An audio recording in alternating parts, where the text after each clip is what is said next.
That was a big whoops. How long have I been? Oh no, it's not bad. Okay, what's going on, chat? Sorry, I got in a conversation and completely forgot to switch over. How you guys doing? Hope you guys are well. Welcome to the stream. It is Wednesday. I finally made it. Couldn't make it last night. Had life kick me in the life. Life kicked me in the life, and here we are. But I completely forgot that we're supposed to raid, or we'd signed up for a raid, so we're going to be raiding here momentarily. Afterwards, we'll figure out what to do. Not entirely sure.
Hang on a second, chat.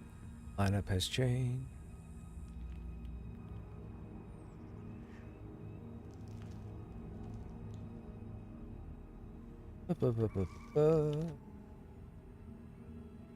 Everybody else is the same. Everybody else is presto.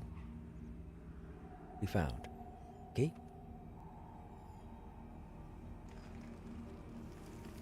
Hang on a second, chat.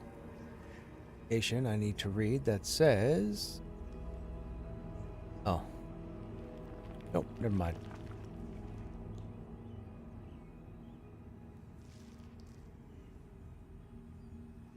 Hello.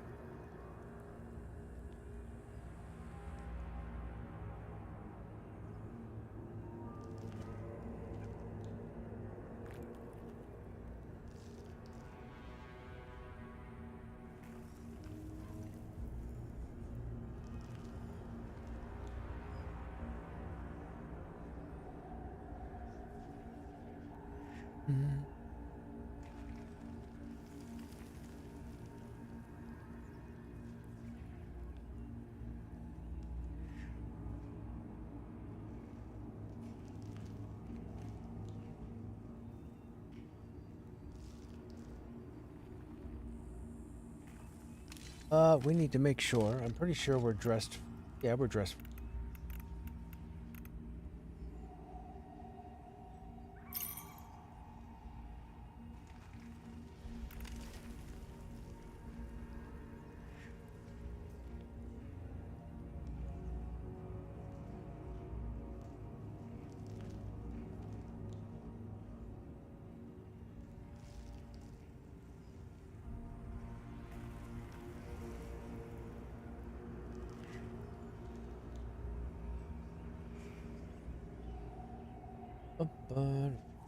Just waiting for people, chat. Waiting for people. Hope you guys are doing well.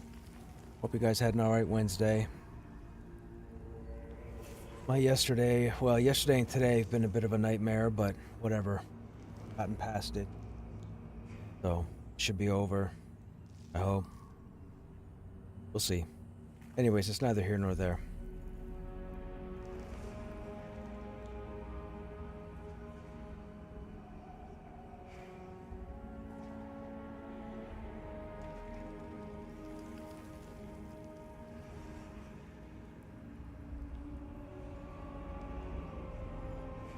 Da-da-da-da.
They wanna clear down on a different shard.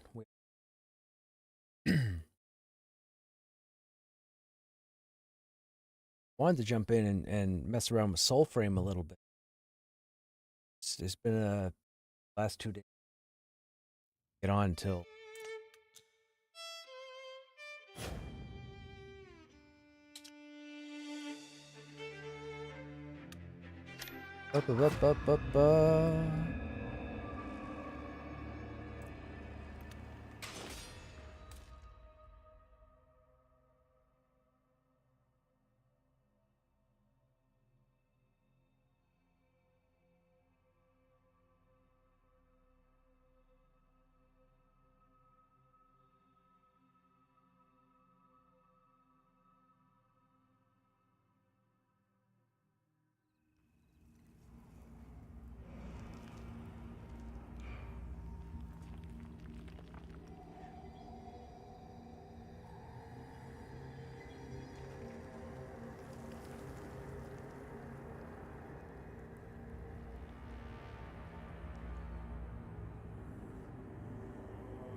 okay.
Like,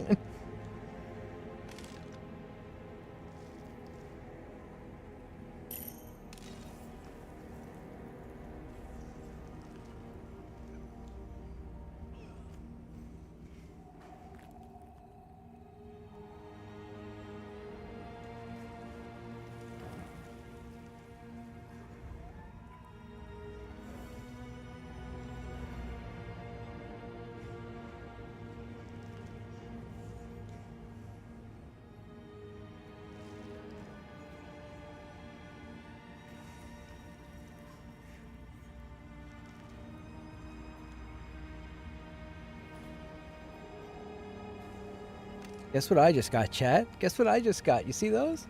You see those right there? You see how they're warrior only? You see how they're 82 AC? You see how they're the best legs in the game? I mean, you know, see that I was just given those legs?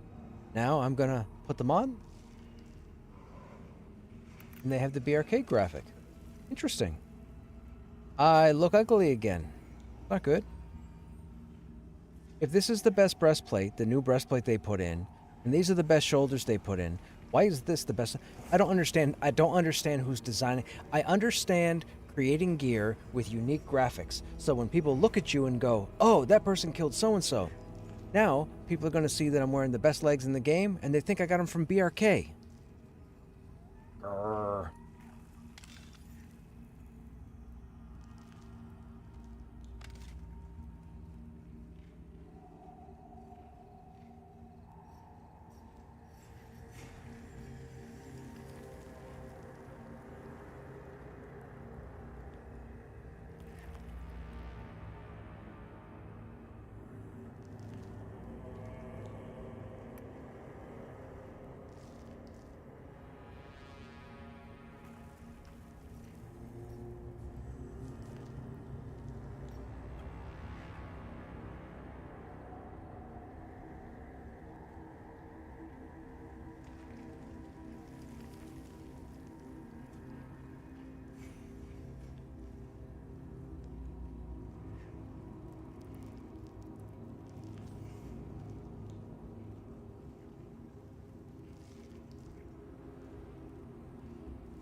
Dude, we got some fantastic people playing this game. You know, of all the people who have left and stopped playing and all the people who are here and still playing, dude, thumbs up, thumbs up. These are the people that you want playing a game in the testing situation. Fantastic.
Oh.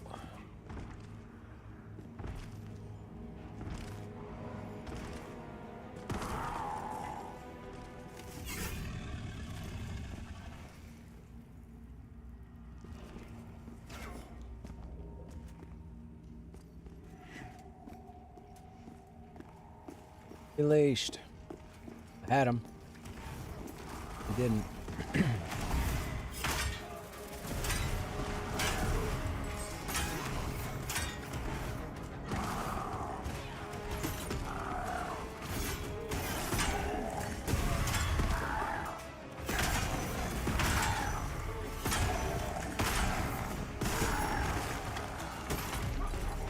Oh my goodness. Dead at the entrance.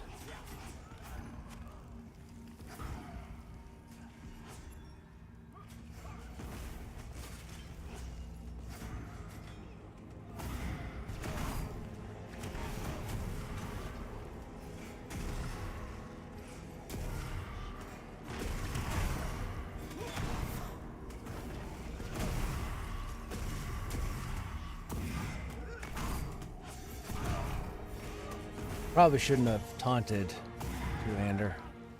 I mean...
Res is incoming. That was our death for the evening. We gotta get the death out of the way. Excuse me.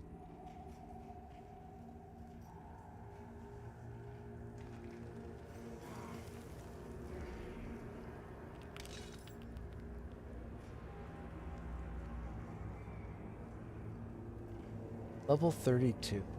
Really? At level 32, you get heavy plate 82 AC.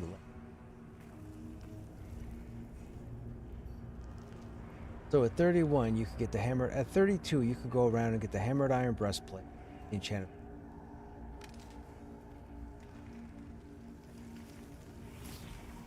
And then probably get no other upgrades for your chest or legs for the rest of the game. I don't know if I like that idea.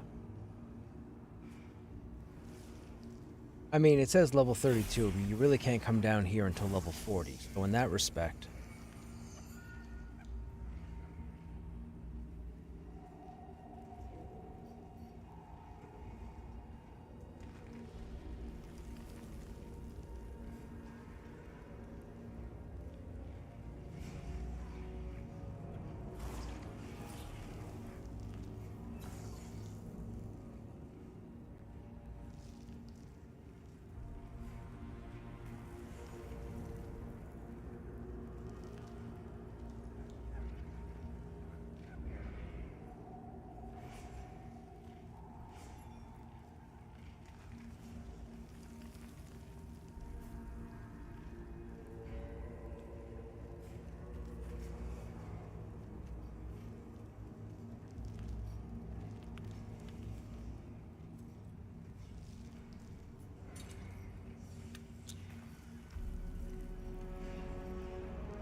Excuse me.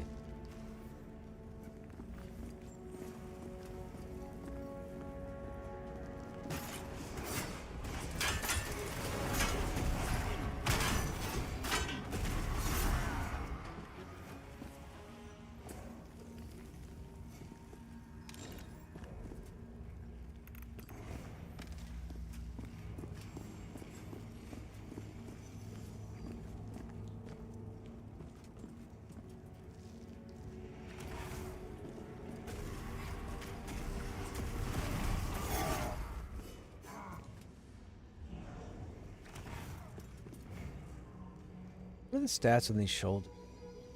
Probably look.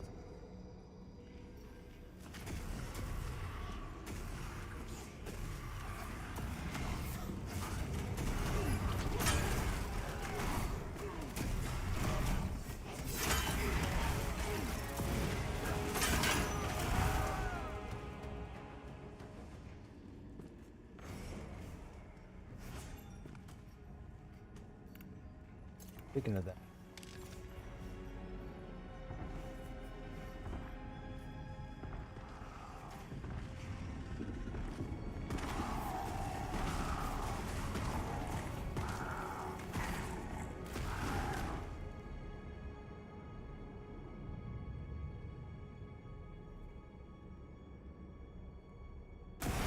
Five would be Krushnek, I think, or my 6.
Ba-ba-da-ba-ba.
And Athea's corpse.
Hey, Necro, what's happening? How you doing, man?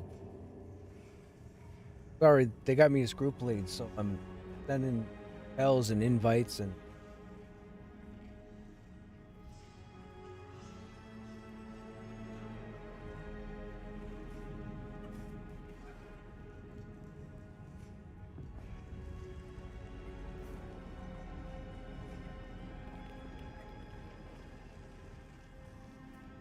gonna go in and smack Del Taco a little bit for a lesson.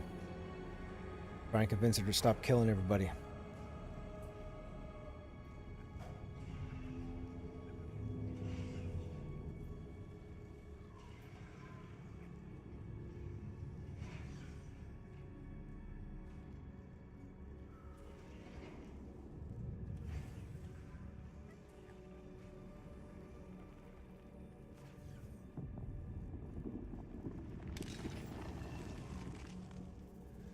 Oh, those stats look so juicy.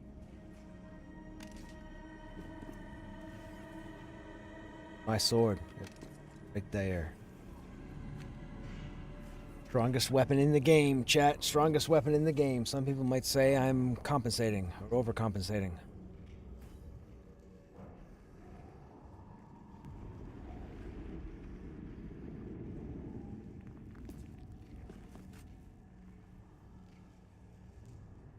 We also just got the best tank legs tonight. Or best warrior legs, I should say.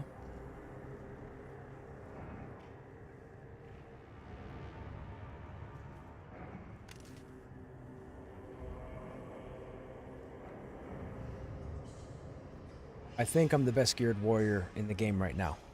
Pretty sure. Pretty sure I'm the best geared warrior in the game. Pretty sure. The only thing I'm missing out of here, I'd like the wrists to drop. He has tank wrists that drop that are really... Definitely need an upgrade. Still using Hangor wrist.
wonder why there are no classes in shock resistance.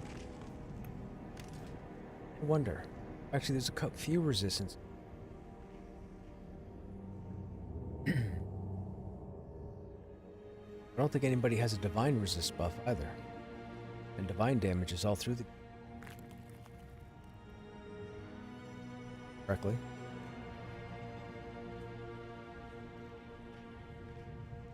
Poison, nature, fire.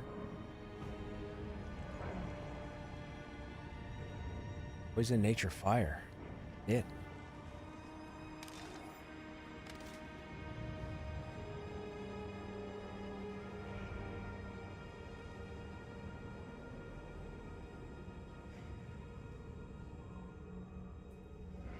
Playing on a 12 summoner right now.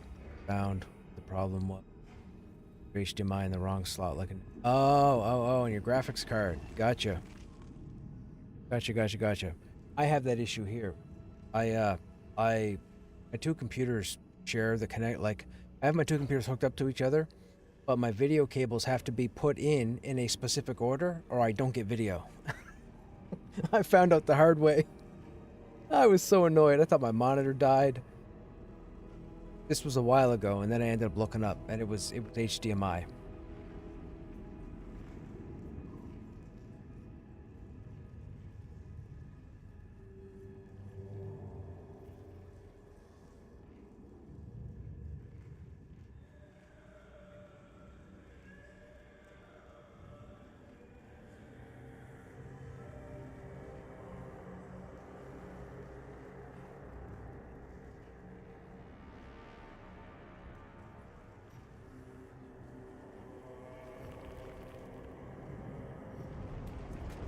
We went from 10 to 170? Yeah, for sure. Computers, man. Computers.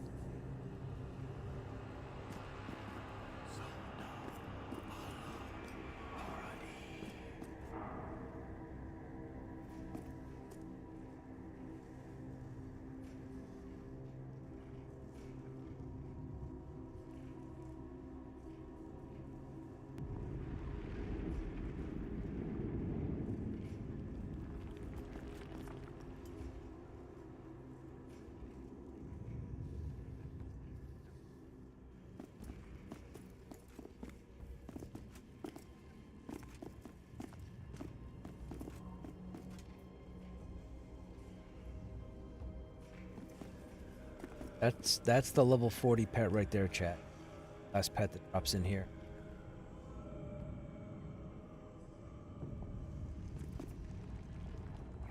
It's the only pet. Wonderful. So that's what you would call a status spell. When you see a necromancer with this pet, you know they were down here and killed the Baron.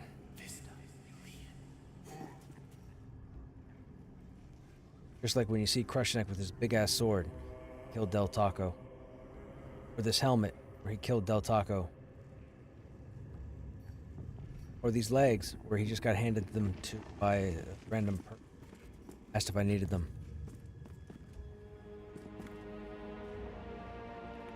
The air pet, aka your second, tanks better Earth, does more damage. What? Really? The air pet tanks better, but no taunt?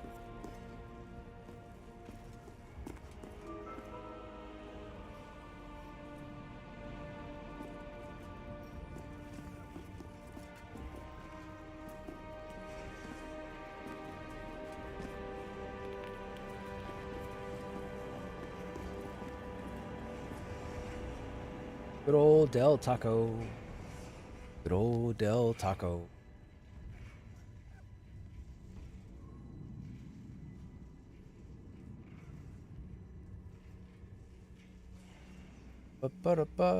So to those who might not know, this is Tel Daedrus. Tel Daedrus is the main raid boss in the game currently. She can be quite the baddie if you're not paying attention. She might be the baddie to us tonight, although we've been pretty good the last few times we've been here. See what happens. Things possible. It is a multi-stage fight. We will have to perform anti-mechanic maneuvers. Everybody does their job. Us 1, her 0.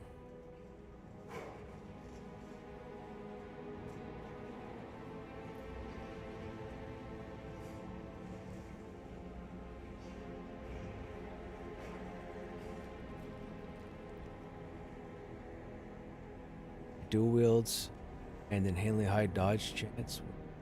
That's interesting.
Phase 2.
Phase 3.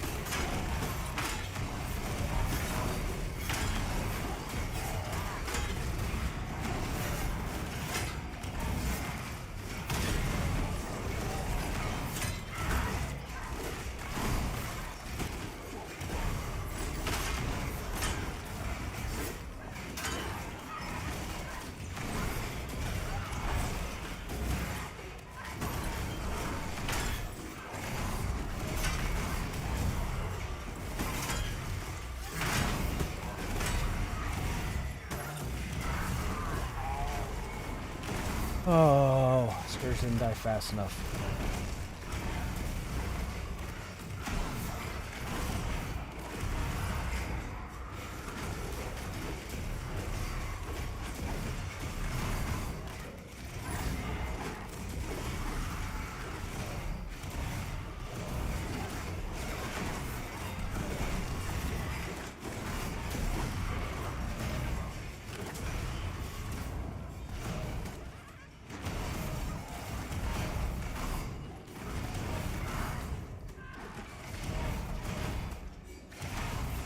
Just logged in, you died. Vec, what are you doing, man?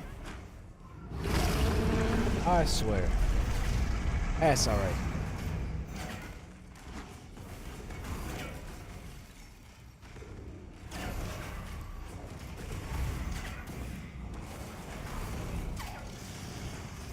Okay, we're on phase 4 currently. Had a bad start with... Had an Ember spawn right inside the raid.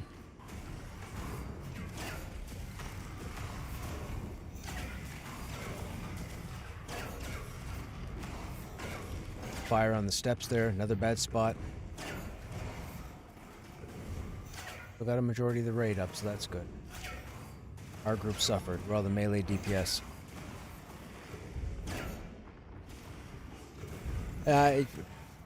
Yeah, I've been dealing with a nightmare of an experience over the last 5 days with workers on the house, and they went through one of my internet cables, torched the internet in the house.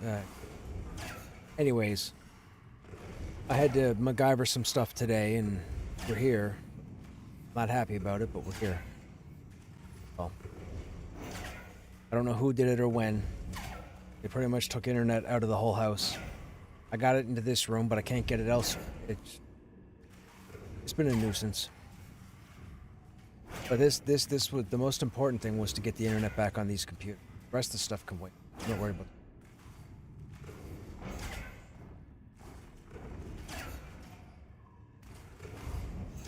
It's not good. Lost her mate. Thank.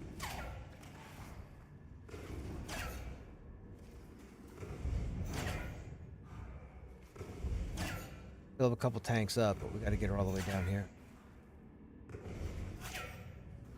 You can solo in the Goblin Cave with your air pet. Are you serious? What level are you? 12?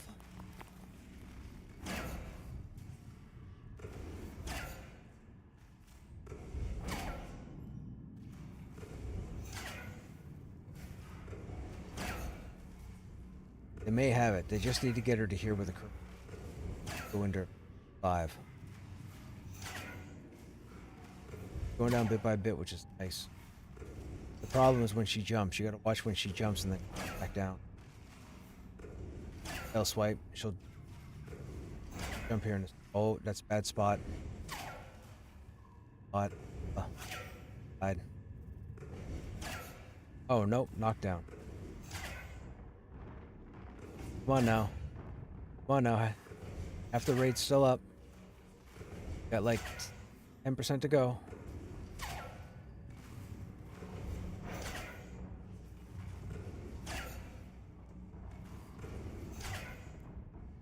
Come on, get it to the cursor. To the cursor.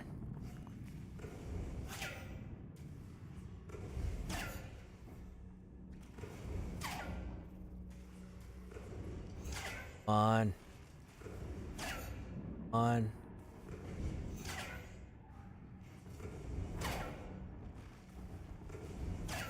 on, you're almost there, you're almost there, you're almost there.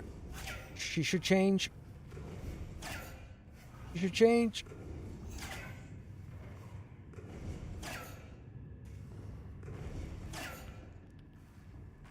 A second. The mouse cursor. No. Any moment. Any moment. Any moment. Any moment. Come on now. Come on now. Any moment. Nice. Nice. They're stage 5. Okay, good. Now they just have to outlast.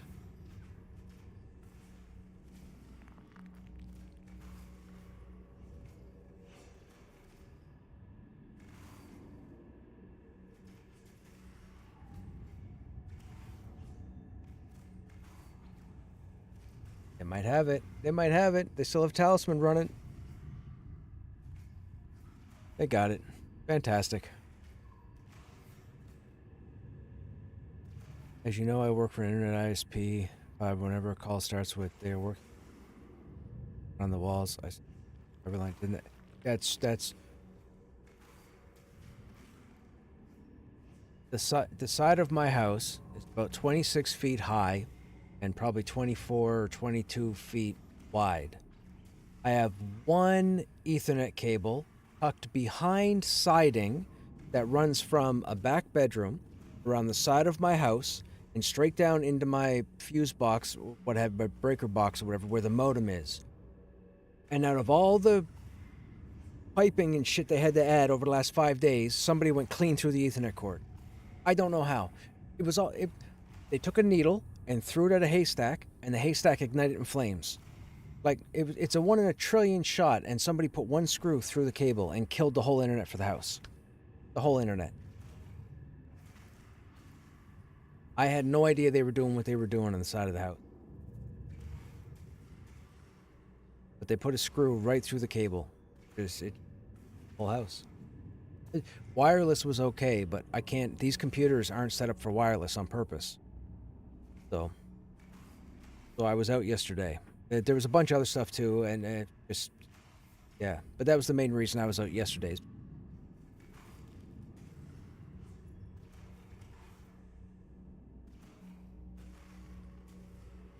There you go. They got her.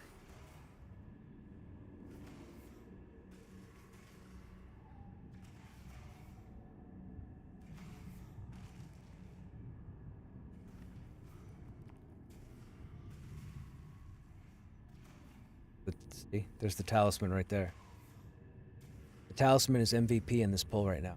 The talisman is fueling every one of these people. Kill her.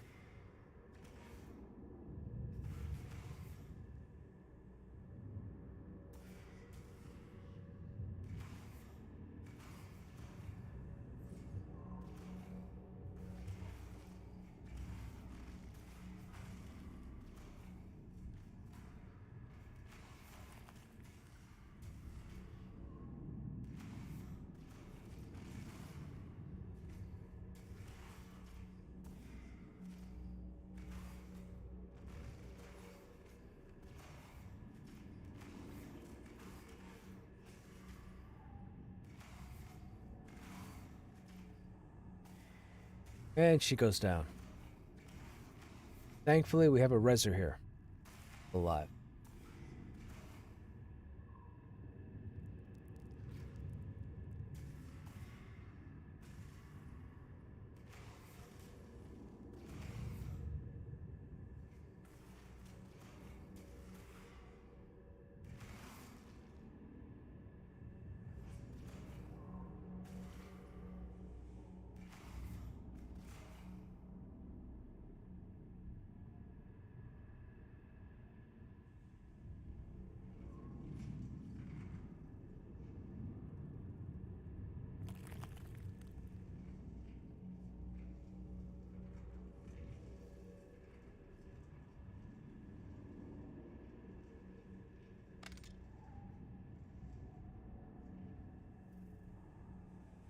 In glove.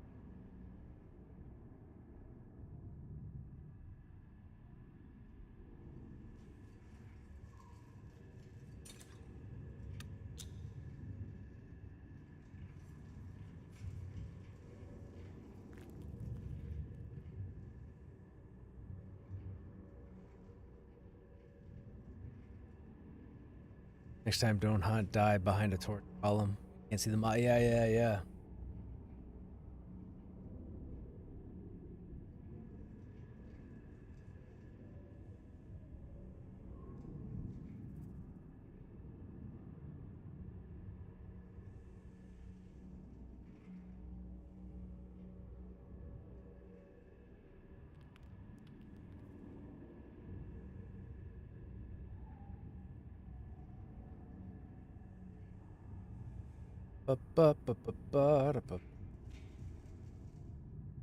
Well, we got to get her 2 more times now.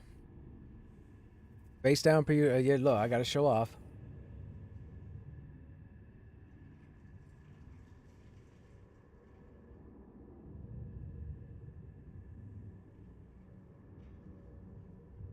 Hey, Briar. What's going on? Scourge killed me, man. Not enough people switched off on Scourge. Scourge was up way too long. Way too long. Marrow went down no problem, but Scourge was up way too long.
If you ain't dying, you ain't having fun. That's right.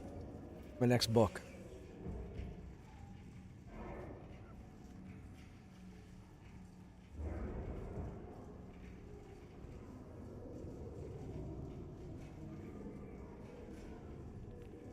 Memoirs of a Krushnek. You ain't dying, you ain't having fun.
We're going right down to Electric Boogaloo. Ba-ba-ba-da.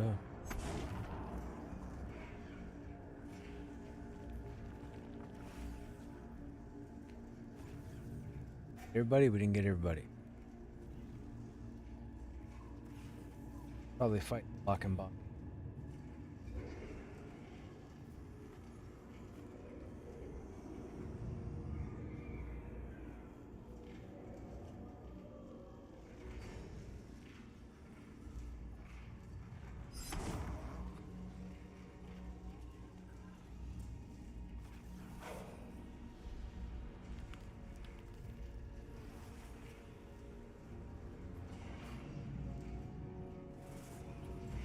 Bum bum bum bum.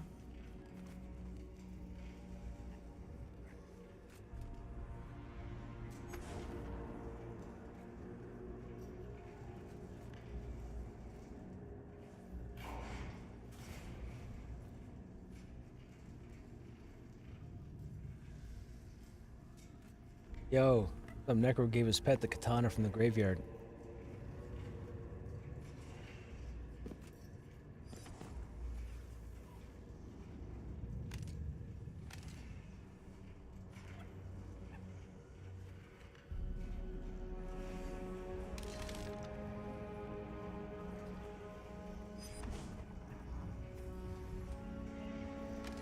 I feel like I should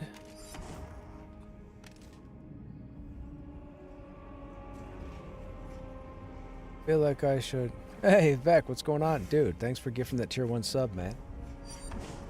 Thank you for the support.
Read what he wrote.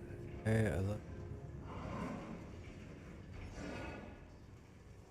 Oh yeah, that's probably yeah. Nope is right. Yeah, that's a gimmick to. I can't discuss it on stream, but yes, yeah. I mean, I appreciate the support, of course, Vec, and I don't know if you could take it back, but and when yeah.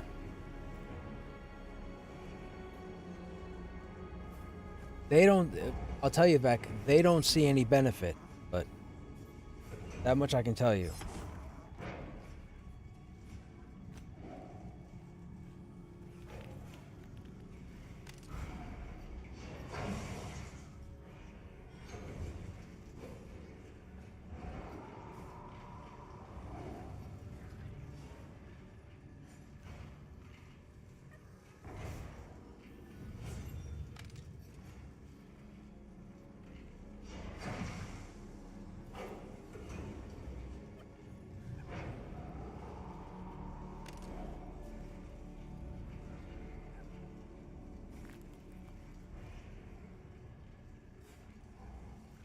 Up, up, up, up.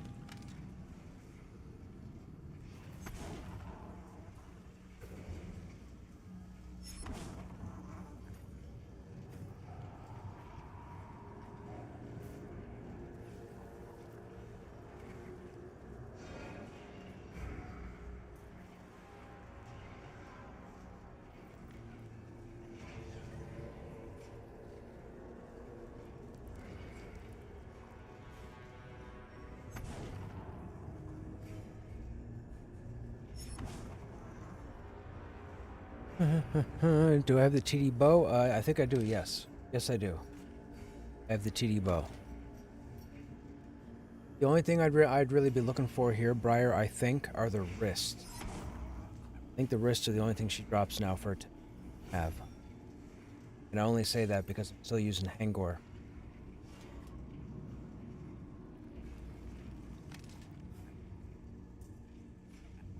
And I don't know if they added anything new to her.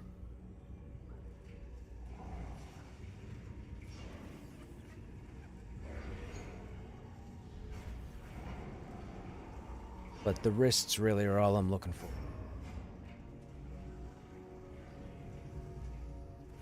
I was debating whether to bring Cruciferous. I was asked if I was going to bring Cruciferous, and I'm like, no, because if Cindercleave drops, I can't bring myself to roll again. Could you imagine? That Krushnek, he seems so nice. What a dick.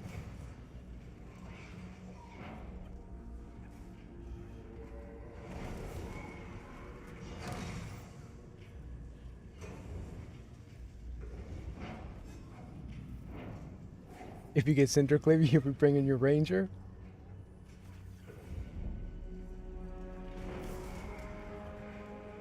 Pretty sexy weapon.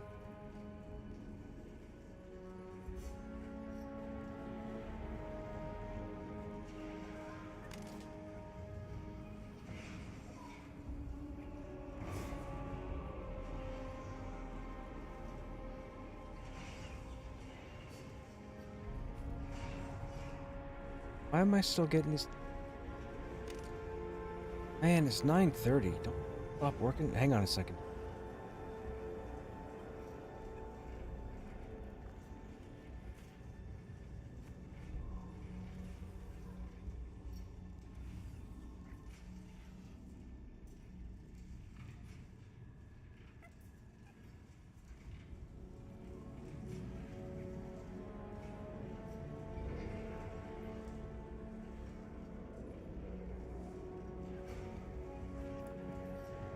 Okay, I hope this. Man, oh man, oh man. People. Sometimes people. People. Sometimes people.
Okay, chat, we gotta remember to pop our food. And pop my food on stage 3.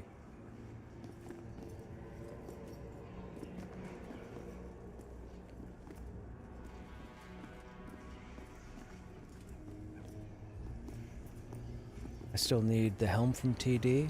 Got the boots. Wait, there's boots from TD? What are the boots from TD? I didn't know there were tank... Are there warrior boots? From TD? I've never seen them. I've only seen the cleric boots. Okay, Vec, have a good night, man.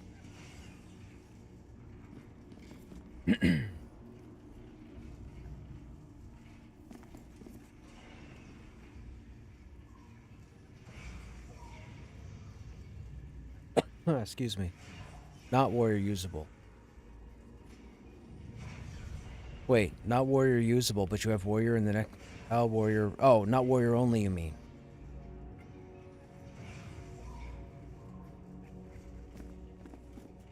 Okay, yeah. Those, yeah. I've seen those ones. You see those ones like all the time.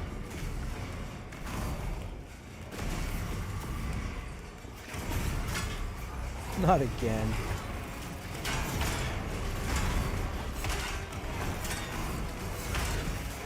I'm glad Vec left for the evening. I'm glad Vec left for the evening.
Okay. Where did that land?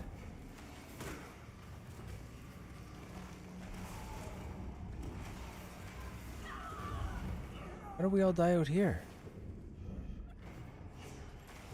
No fire ember.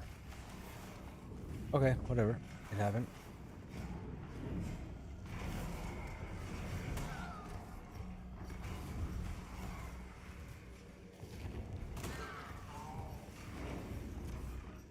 I don't know what flurry ability is on a monk, but it needs to be nerfed, man. I'm here fighting for my life at half health, bouncing back and forth, 10-15% either side, with no heals, and all 4 monks are at full hit points. What? What?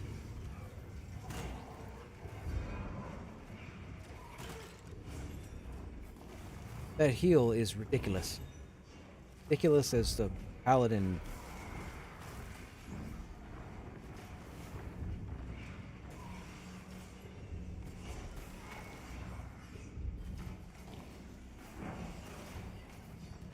I'm alive. I'm dead. I'm alive again. I'm dead.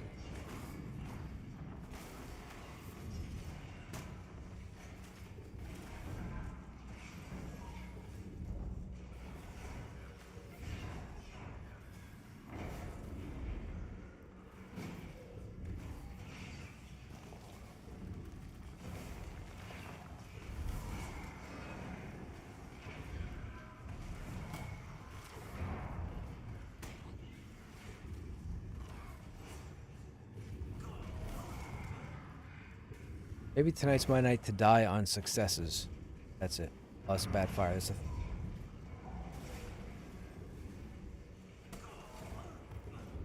Just need to get her to where the cursor is.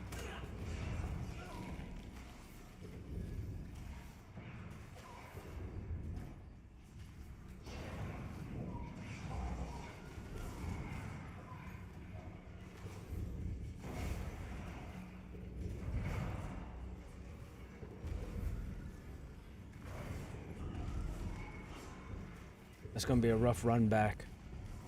If you look at the ember above the person's head to the left, that way, and then you look at the ember behind the tree, or the trees, there's only that much space for them to move back through. So when the fire drops again, they're going to have to try and come through those 2 embers, and you're probably going to see people die on either side of that. There's one that tagged him. There's another one just tagged this person.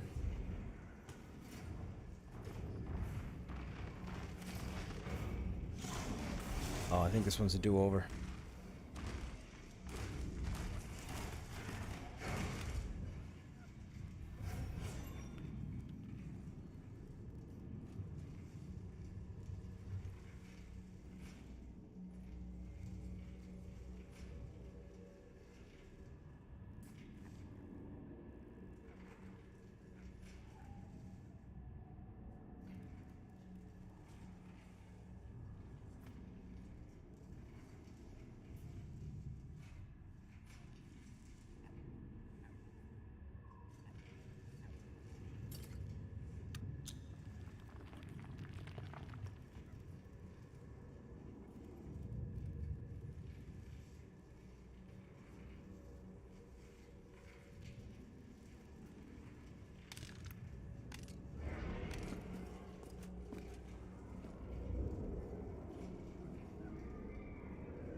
Ba, ba, ba, da, ba, ba.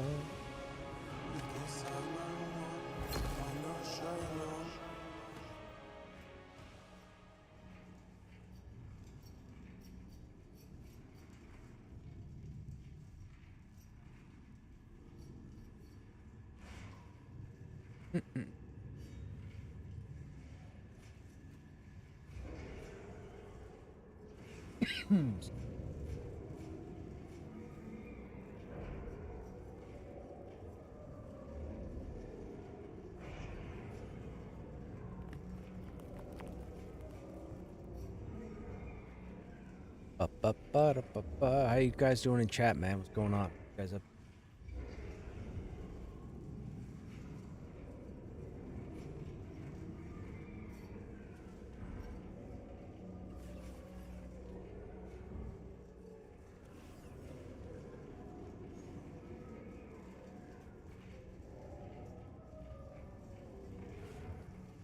It's dying alongside me. I know, man. I know. That's part of the fun. That's part of the fun. If you're not dying, you're not having fun.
Ba, ba, da, ba, ba.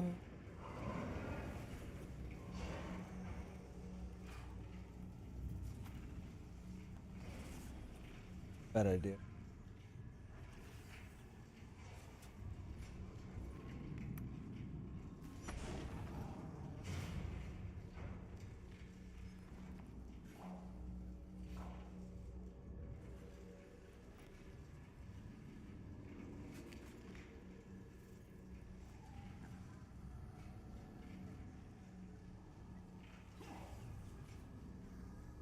Ba, da, ba, ba.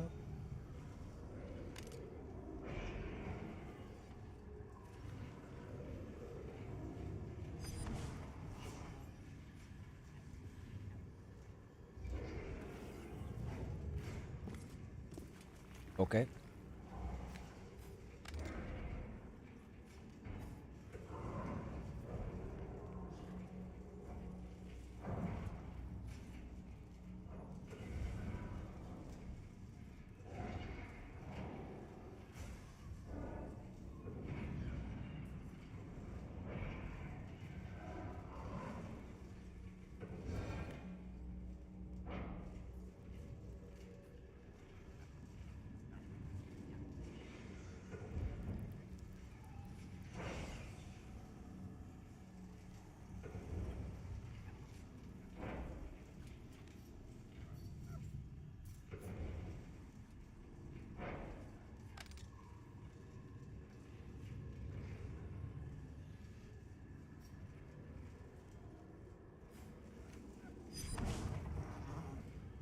Ba, ba, ba, ba. If it wasn't hard, it wouldn't be a challenge, and if it wasn't somewhat challenging, it wouldn't be worth it.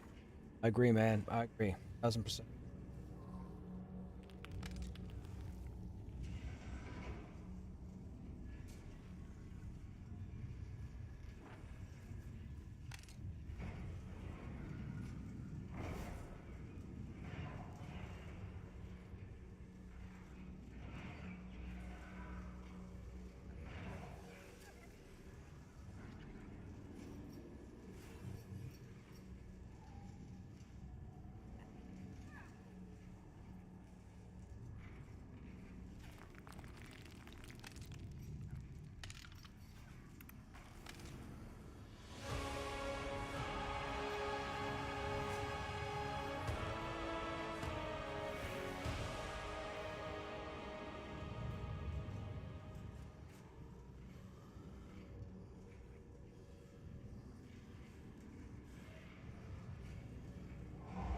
Hang on a second, chat. Trying to get buffs.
I'm gonna try something else.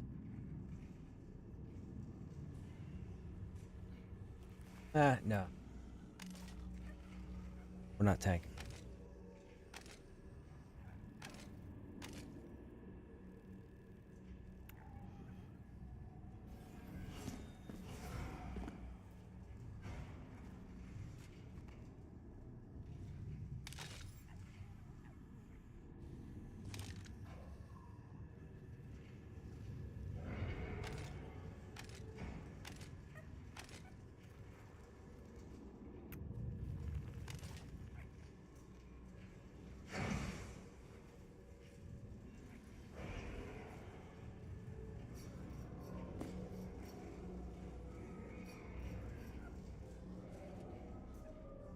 Ba-ba-ba-da-ba-ba.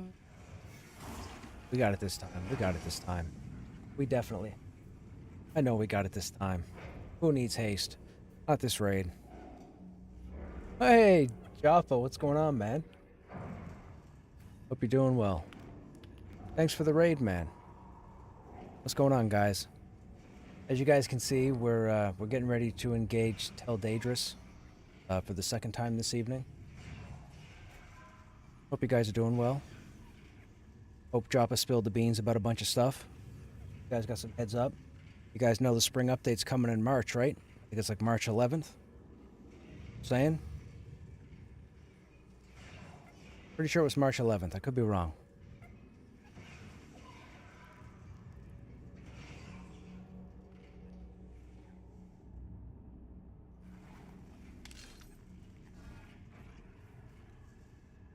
Sword is so good.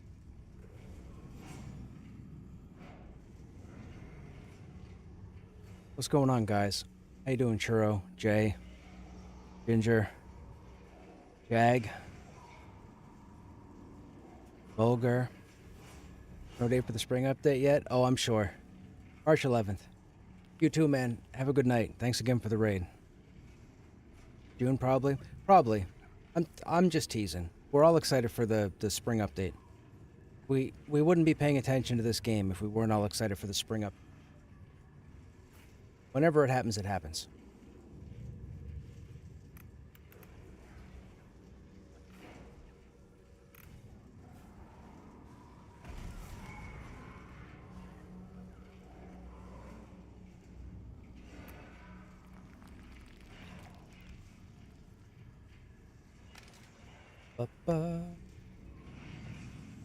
So, what did we learn tonight on Joppa's stream? Anything? Did he spill the beans on anything? Did he show off the summoner?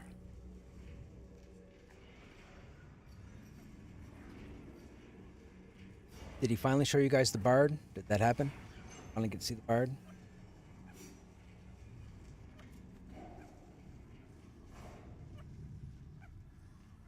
Lots of Ashes of Creation refugees. Hey, look, look, you know, we were talking about the. So I found out about the whole AOC thing Saturday night, like 15 minutes after the first post went up in Discord. One of my viewers jumped in and filled us in on what was going on. It's very unfortunate, you know. I'm not about to assume or what have you, because that's not the thing to do. But it's a very. You want. I said this Sunday. You want games to succeed, whether you plan on playing it or not, or whether you can't stand it, don't want it, doesn't matter. We need games to succeed because the more games that succeed, the more eyes that come to that genre, right? So instead of having 2 MMORPGs, you want 20 MMORPGs. Now, some people will say that's too much, but that's okay. You're only going to be playing 1, maybe 2. If you're me, you're going to be a dummy and play at a time. I'm not doing that now, but I have in the past.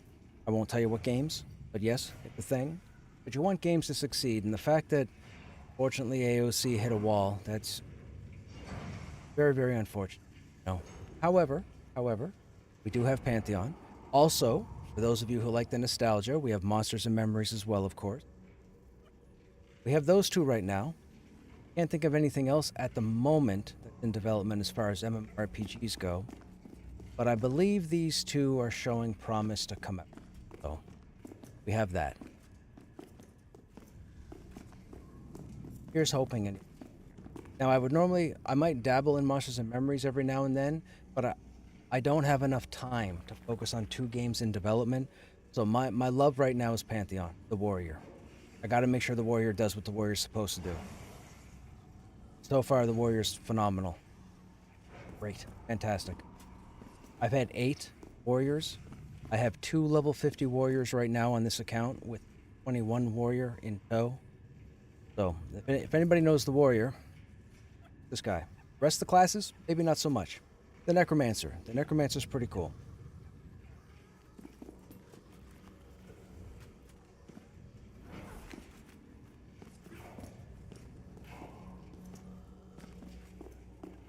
Hey, Wolfgar.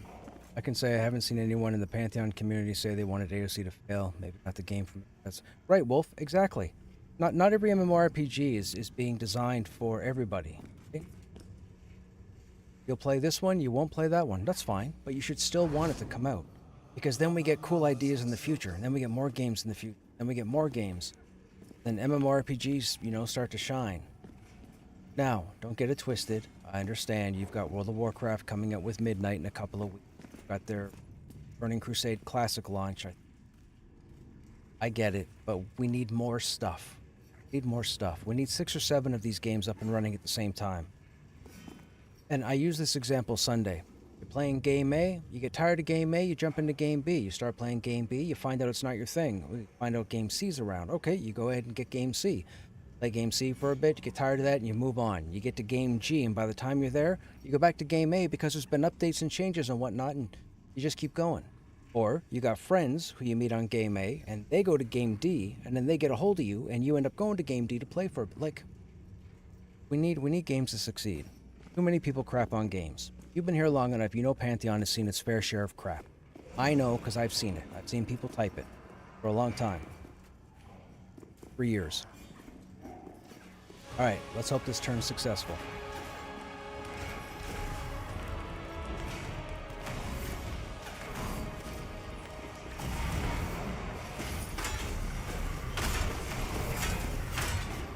Alright, chat, I gotta be a little bit more focused on the fight.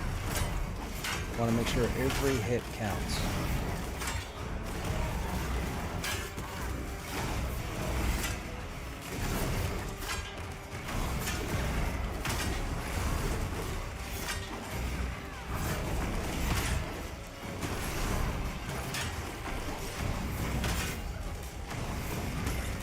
It's pretty good damage right there.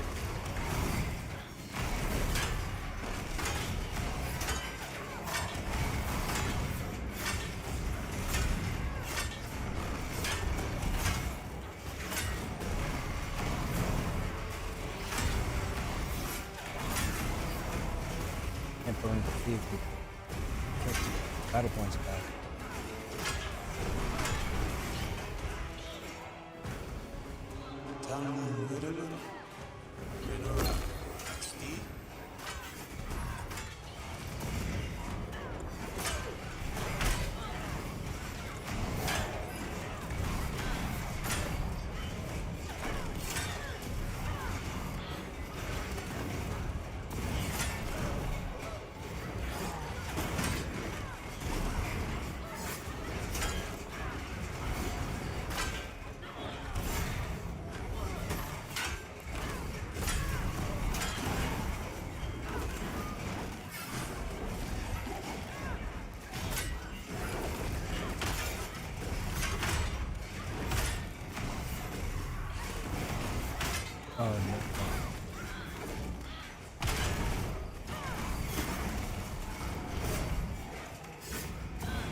I'm dead.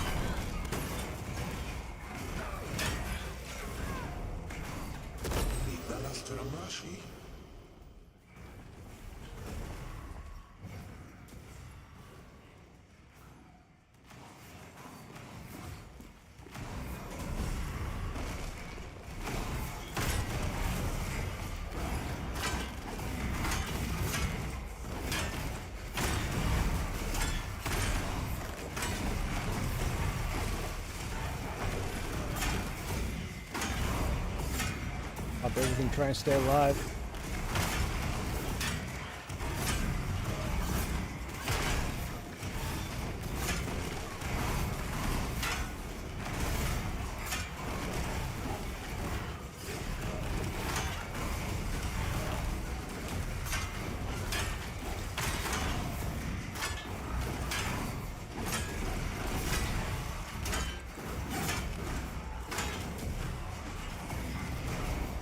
Going out now because I got no health.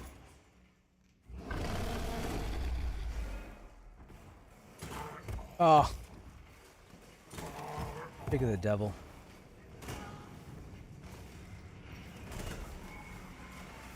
I don't know why we keep losing our healer first and then I go down afterwards. I don't have a heal.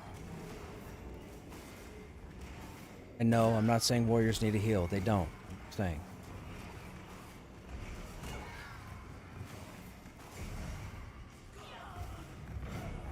For monks, yes, we're the DPS group. You wouldn't think that with myself and the healer dead, but we are normally the DPS group. We do the most DPS, and we typically get kill credit.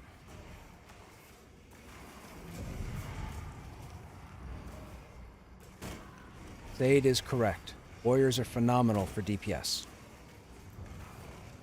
To everybody else. We pretty much pick up all the DPS and throw them at the mob.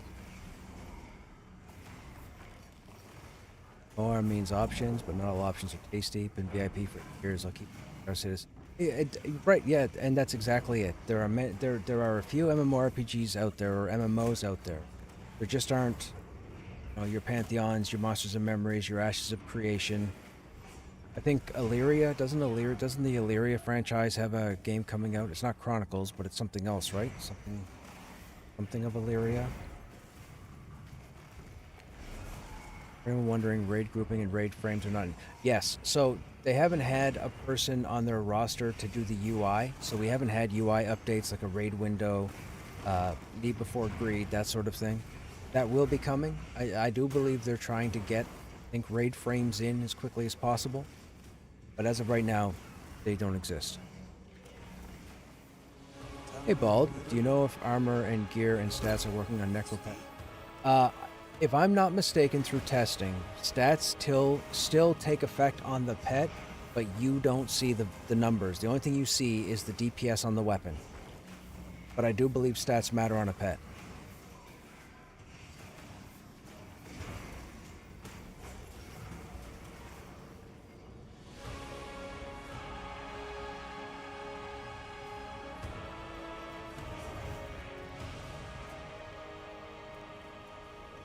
Did they get her? I wasn't watching. Oh, they killed her. Okay, good. Ah, see, look. And we got kill credit. Your group has slain Teldaedrus. We got kill credit. See? See? Our group is awesome, man. Warrior and 4 monks, forget about it.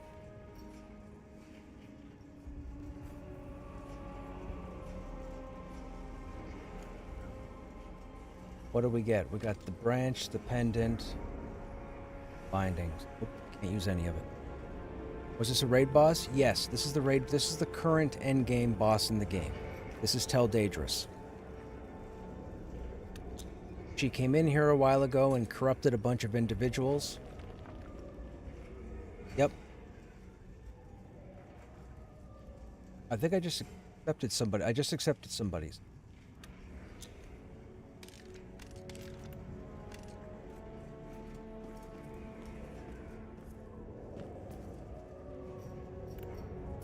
So yeah, so this is Teldaedrus. So this area consists of 2 regions. There's the Smoldering Trenches, and there's the Enclave. We're in the Enclave right now. This is the end of the Enclave. This is Teldaedrus' throne room, as you can tell from the throne. And the dead dragon.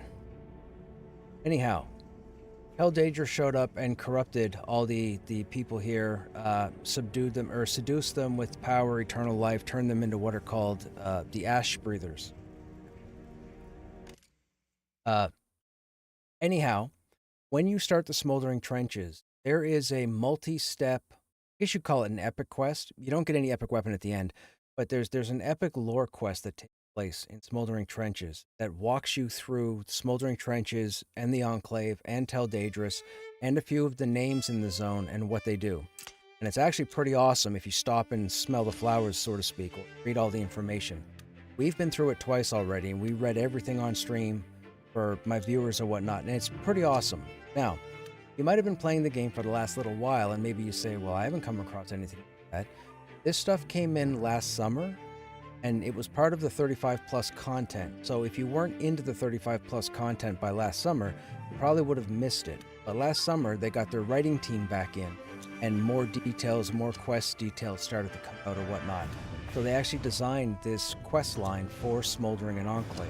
Now, my understanding is there's supposed to be a quest line coming for Wild Mound Cradle, but we don't have that yet. And I do believe they're going to rework quests as far as story goes in the earlier stuff.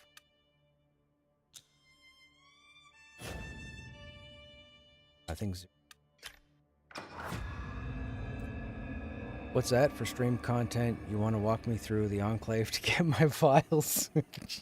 Yeah. Yeah, that's arguably the most difficult part of the whole area, Briar. I'd rather fight Tel Daedrus naked than go after those vials. Funny. Fantastic. But yeah, there's quite a bit of stuff to find in the game if you haven't I've played this. I've been in this game nonstop for probably the last almost 3 years, roughly. So I've been through this game at arguably its worst state and where it is today. And despite people saying that there's not enough content, blah, blah, yes, there is. You just have to go find it. Trust me. Go to YouTube, search for @Krushnek, click on my live tab, and look at over 400 videos of my entire early access playthrough. There's a whole bunch of stuff to do. Stop complaining about lack of content, those of you.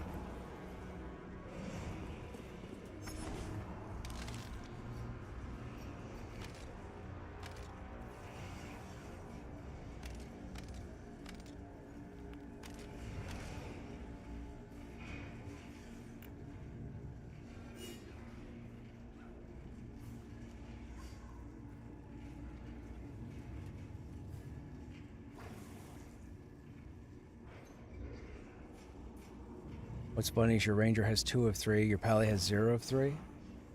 We started to go through it again a few weeks ago, but kind of trailed off.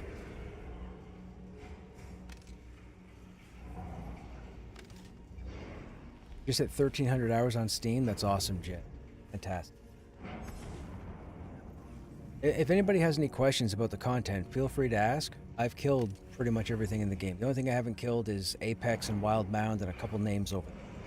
Everything else I've faced, I've killed. So if you have any questions, we're pretty much almost best in slot. We're missing our wrists, which drop off of her. He hasn't dropped them yet. I'll show you some of the gear that we have. Strongest weapon in the game right there, Cinder Cleat.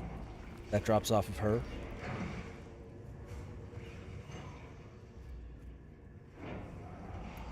Jump over to the legs that I just got. Come from named at the graveyard. Warrior only, as you can see. What server did you play EQ on? What servers did I play? I've played on, when I first started EQ, played on Sarin. Then I went to Furiona V, however you want to pronounce it. Then I did Nathaniel Marr. I did Antonia Bale, or Antonius Bale, Antonia Bale, whichever one of the AB servers. And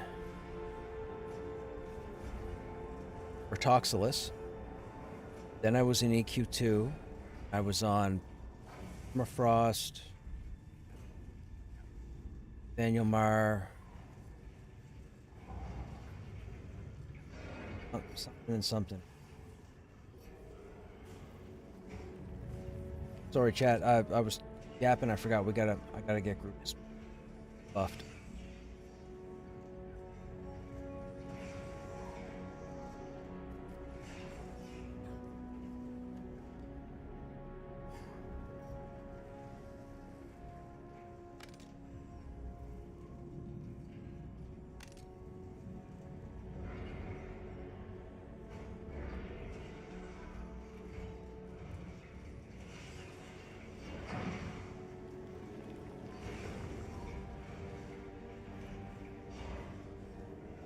Hang on, chat. Almost.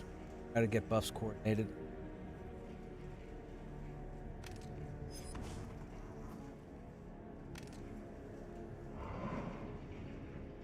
Povar the goat. You're on Povar, were you? Yes, I need the wild mound boots. Yes. What does Aganok drop now, Briar? Never mind the dagger, of course. Shaman, enter.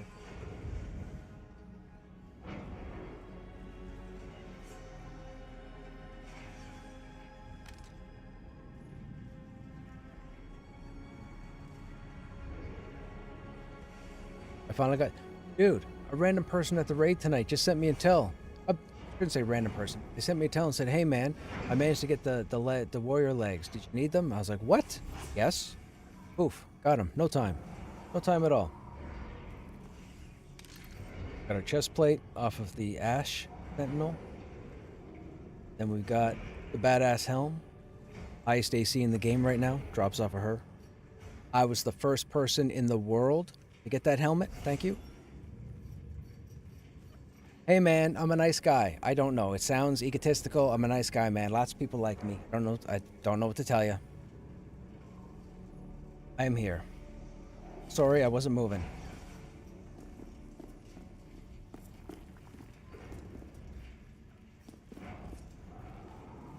Warrior only plate boots on Aganok? Oh, dude. Streamer privilege. I know, right, Sade? I wish, man. I wish VR turn on that little magic switch and put all my key items up to 100% drop rate wherever I go. I'm just kidding. I don't have any contact with Visionary Realms, except for the odd time that Joppa pops in. Just me. I'm just a fanatic for this game. That's all.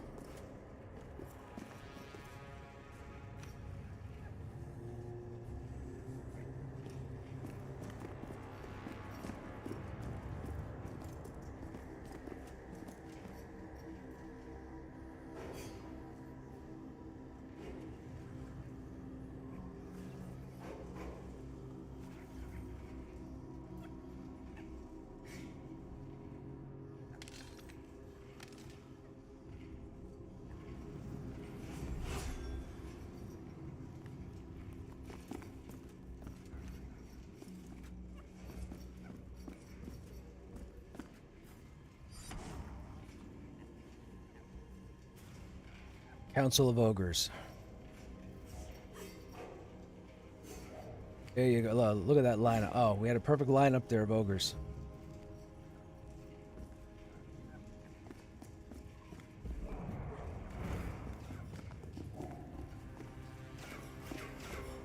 Now let's not have a repeat of what just happened the last 2 times. Healer dies and then I go down.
3.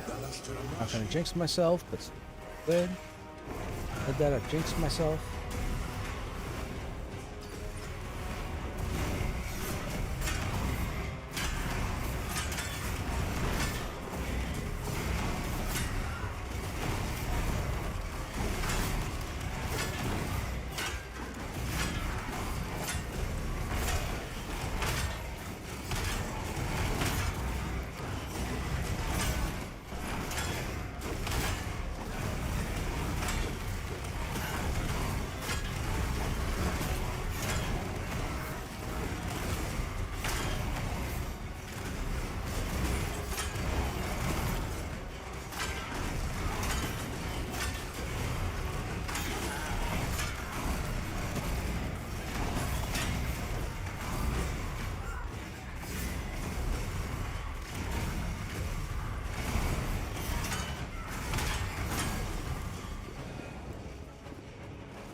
Nice. Now,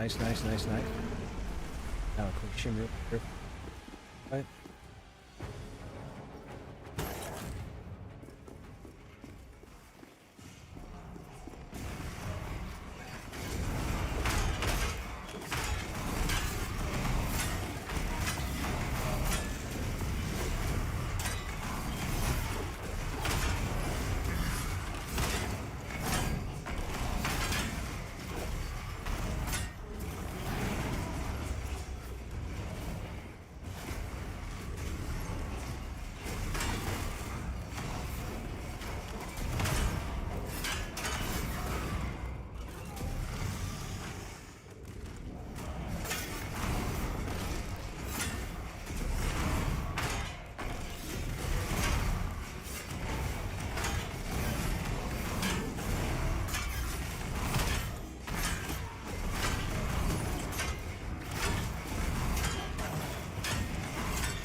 Yay, I survived that one. Stellar, our whole group is up. Fantastic.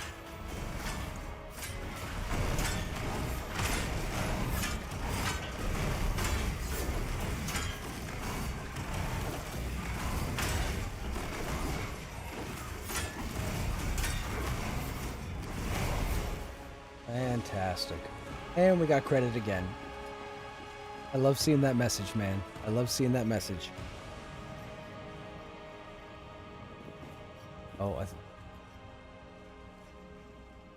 Oh, Cinder Cleave dropped.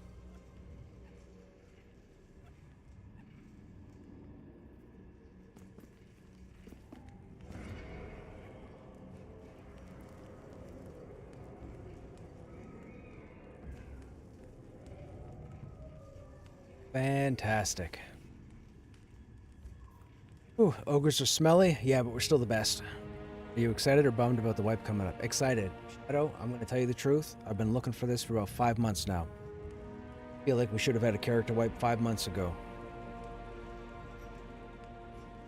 But then we started hearing about the big update, and I was like, okay, cool. It's about time. You have to remember, I've gone through like 4 character wipes. I've lost like 4 characters already. I'll lose 4 more.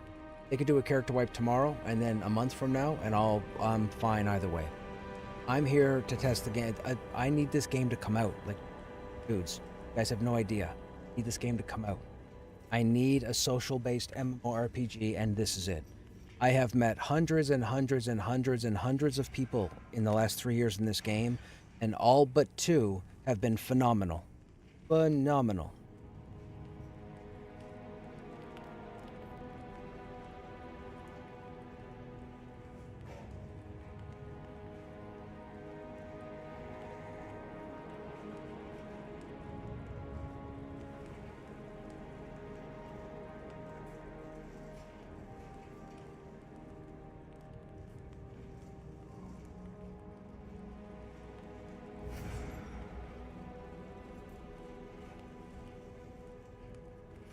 I'm not going to say anything, Briar. It's all yours. I'm not going to say anything. I'm not gonna... I mean, I do have a second level 50. Oh, I'm just kidding. Just kidding.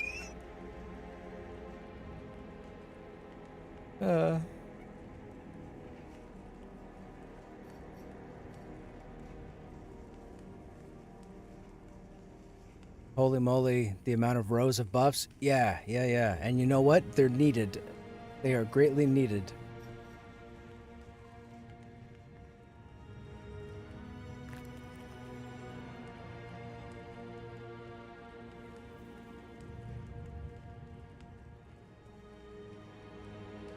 All gnomes are exactly where they should be, non-existent. They're on the moon. They're on the other moon, man. Don't worry, they're coming.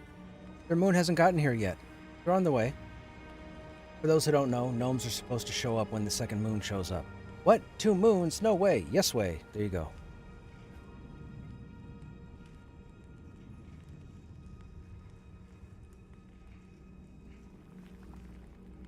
Damn, dude, I need to get back on here and level up a Necro. I bet they get some crazy awesome spells. They do.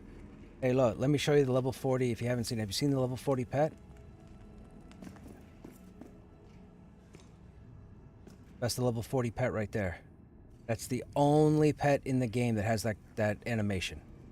When you see that, you know that person killed a specific target to get it.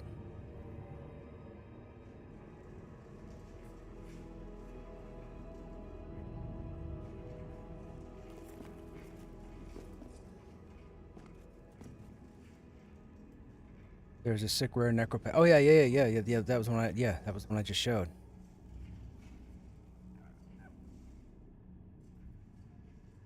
You love the grind. I do love the grind. Dudes, I've played this game a lot. I've played this game pretty near every day for the last 3 years. Every day. So to those of you who played for a bit and then had issues and stopped playing, it's unfortunate, but I'm telling you, there's a lot of fun to be had in this game. Just go to YouTube, look up @Krushnek on the live button, and tolerate all my whining, complaining, hilarious moments, bad moments, dumb moments, crazy moments, everything. It's all there. There's like 400 videos. 400 streams, not videos. There's 400 streams over there. My entire early access playthrough is on there, just because. I'm the only individual on the internet that has his entire playthrough on the internet. So, feel free. Fall through some rabbit holes. I've got a lot of other games I want to play. I just got Soulframe. One of my viewers gifted me a code for Soulframe, so I want to look at Soulframe, which is the successor to Warframe, done in a fantasy type setting. What else do I have? Dabbled with a game called No Rest for the Wicked a few days ago. That looks like it's going to be a pretty awesome game when all is said and done. And that game almost failed twice.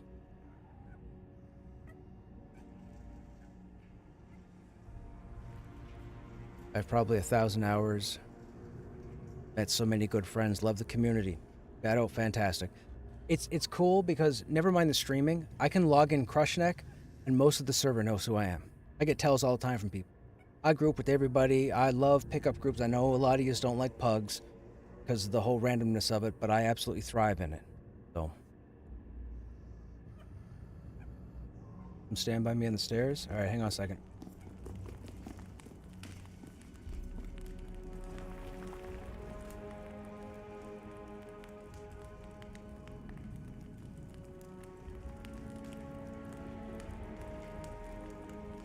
So just to give you guys an idea, that's the dwarf with the same weapon. Some people might say I'm overcompensating.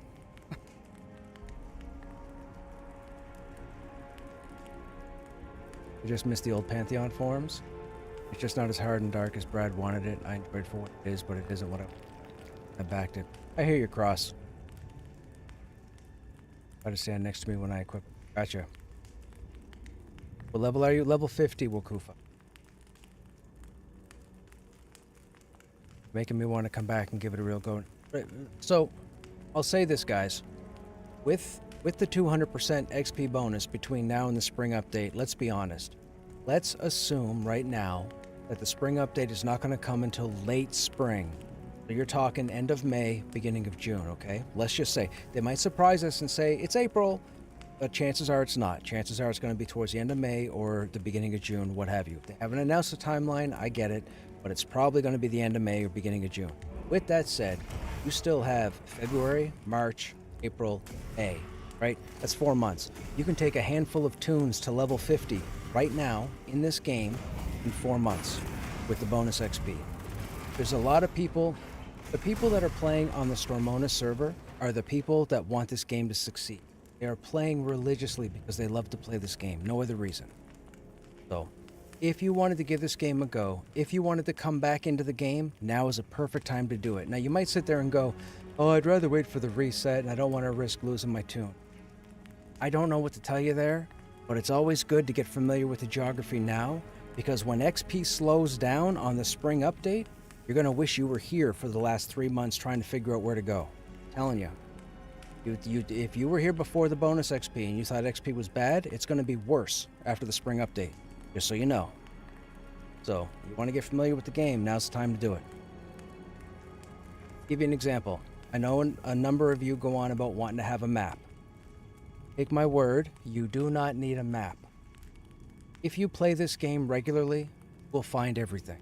I have never looked at any other information besides my monitor, and I can go anywhere on this continent. Anywheres. I know where all the secret camps are. I know where all the camps are where you think there's nothing, but there is. I know everything, and it's just because I took the time to explore. I don't play 8 hours a day. I don't play 10 hours a day. I'm lucky if I get 4 hours a day. So, just to let you know, the map is not necessary. You can find your way around without it. You learn yourself to pay attention to points of interest. Like Joppa said, like for Wild's End, if you've been following Joppa's streams, he said one of the issues with Wild's End is that there aren't enough points of interest. Because he knows that most of the players in the game right now find points of interest, and that's their marker. It's like a sextant pointing to true north. It's the same thing.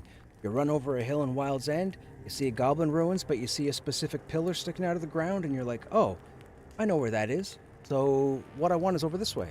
And then you know exactly where to go. Right now, there are no points of interest. So you run over a hill of Wild's End, you're going to find some elite goblins, they're going to kill you, you're going to get frustrated.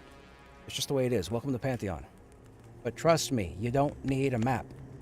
You don't need a map. I'm sure you've talked about this, but do you have any thoughts on the whole Ashes of Creation debacle? I wouldn't necessarily say it's a debacle. And I know people have used terms like rug pull and scam and so on. Now, we don't genuinely know what went on behind closed doors. Whether it's this so-called board of directors, whether it's him and a select few, whatever's going on back there. What I can tell you is this. Steven Shafir really wanted Ashes to succeed. He wanted an MMORPG with all the fun features that he had in all these other games, and he wanted the internet to play it. He had what he thought was the financial backing to make it, and he thought he had the plan to make the game. It's unfortunate that Ashes hit the wall that it hit. I understand that Ashes, I believe characters were stuck at level 25. I don't think there was anything above 25. With the scope of the game and all the stuff he was hoping to add, not to mention the large team he had working on it. He had 250 people. Now, let's take 15 of those out and say they're administrative, marketing, what have you. That's 235 people that he had working on that game. And as far as they got, it was wild that it came to what it did. Now, can I assume what happened? No, I can't begin to assume. Board of directors, I mean, my understanding was Ashes at its roots. If you think about a tree, Stephen Sharif was the seed. Seed goes in the ground, a tree sprouts. So your trunk would be this so-called board of directors. The branches would be all the employees around it. I'm assuming there was probably some form of mismanaged money. And what I mean by that is, I don't mean somebody made $1 million and went and blew it all. I mean, they probably put money in certain areas en masse that they shouldn't have done. But you learn, you lose, you learn, I think, as the phrase goes. So I don't know offhand, and I would never assume to know. But I can tell you that he did want the game to come out. You don't put that much time and effort into a game not want it to succeed. Is there a debuff cap on enemies? Certain buffs do not stack. So if you have like 4 Necros, they can't all stack everything. Some of the stuff will get overwritten depending on level, possible duration. As far as the max number of debuffs, I don't know. I know some debuffs counter others, and some debuffs will actually stop others from being applied. But I don't know the exact science as to what they are.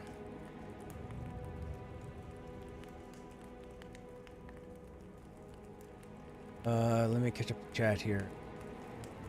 Leveling is going to be smoothed out. We'll be interested. Smoothed out, slowed down.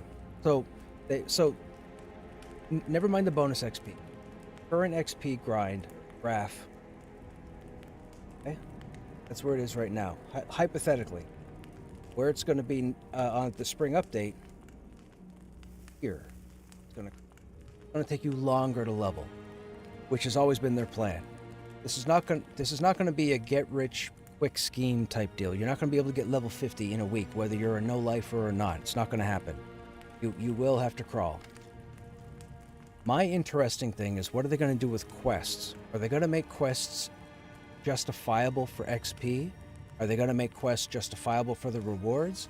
Because the lure to do the quests, what gets you the lore, right? The lure, L-U-R-E, the lure of doing the quests gets you the lore.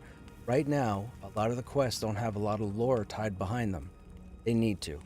They really do.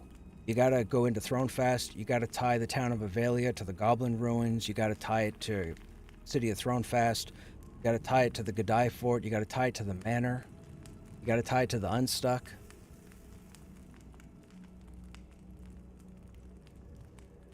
I started in EQ1 pre-maps, get lost, but will also remember drawing my own maps if needed. Yes, exactly, Shauklin. Exactly. Tree canopy prevents you from seeing other things you could mountain. Yep, that's true, Briar. Drop me anywhere in Wild's End, and all I need to do is a quick 60, and I can tell you where I am. See? Look, there you go. That's what I'm saying. You don't need a map. I know you all want a map. I know. I understand. It makes the game faster for you. You don't need it. Trust me, you don't need it. There are better ways to scam if it was really a scam. There's no need of 9 years in development. Yes, Hent. That's exactly what I'm saying. Unfortunately, they had a plan. The plan ran its course. It started to go off the rails, and they didn't know how they were going to correct. That's what happened. They tried to course correct. Now, here's my thing, okay? So, for those of you who aren't familiar with business, when you have a board of directors, you have multiple sources of support. So think of it like the foundation to a building. You want the building, but you need it to stand on something because you don't have the means to make the foundation yourself. So you end up bringing in people who have the support to hoist you up and hold you there while you build your house. So the board of directors, they more than likely needed their ROI, return on investment. If I give you $100,000 and I expect a house in return, I expect a house in return. And if you're not going to give me that house, well, I need my money back. But because that $100,000, I couldn't use it to buy what I normally buy, you owe me a bit more, mafia style, right? So instead of $100,000, you owe me $120,000. If the board of directors put their hand out and said, hey, now I could see why they did the whole Steam thing. However, if they needed more funds to build the team or to hire certain individuals in to work on certain stopgaps in the game, then I could see them going to Steam as well, because it would get more sales, which would generate more money for them to go and do whatever. One way or the other. Did the board of directors have an impact on them going to Steam? I don't know. I can tell you this. I've seen a couple of social media posts which makes me think that some people weren't aware of the early time frame of going to Steam. So, I don't know what that's about, but again, I'm not going to assume. What I will say is this. We need MMORPGs to succeed. They keep failing, we won't get any more, right? And you can't sit there and go, well, at least we'll have WoW, and at least we'll have EverQuest, games that have been around for decades. It's not the point. You need to have the new blood. You need to have the new stuff. You need to have the different stuff. People are excited right now about Midnight, right? The new WoW expansion coming out. I promise you, within 2 weeks, a whole lot of people are going to be tired of Midnight. Within 2 weeks. You can hold me to that. Just as an example, you can hold me to that. 2 weeks later, a lot of people will be tired of Midnight.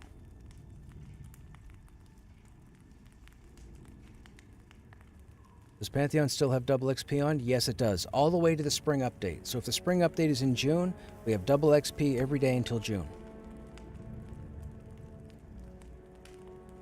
think he ran out of money. The overhead was huge. They were spending a couple mil a month. Shadow, that could be as well. I don't know anything of it. I have to plead ignorant.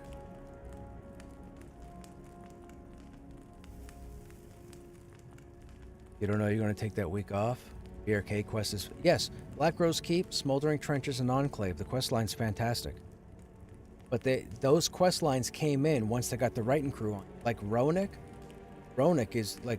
You guys got to thank Ronik for the lore and story stuff that's come in. He's like the main dude that writes the stuff. So, just so you know. I see some people call him Roanoke. I laugh every time I see Roanoke. Ronik. But Roanoke.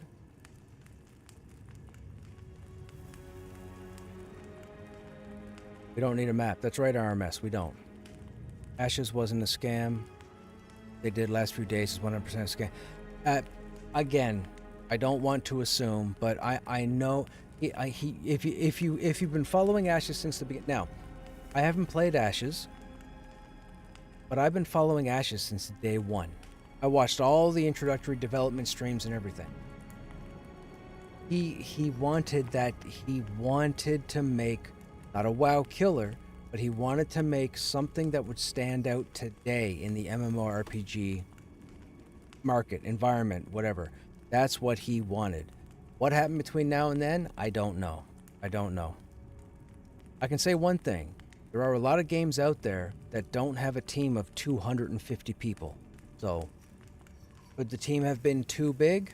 I don't know that either.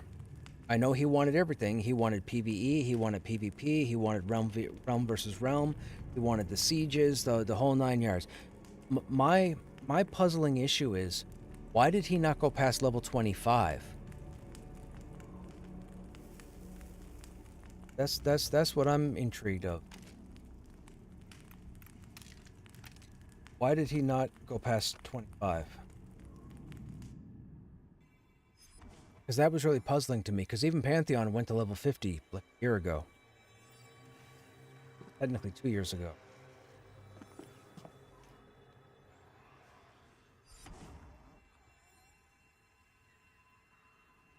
Need monsters and memories to just give me access.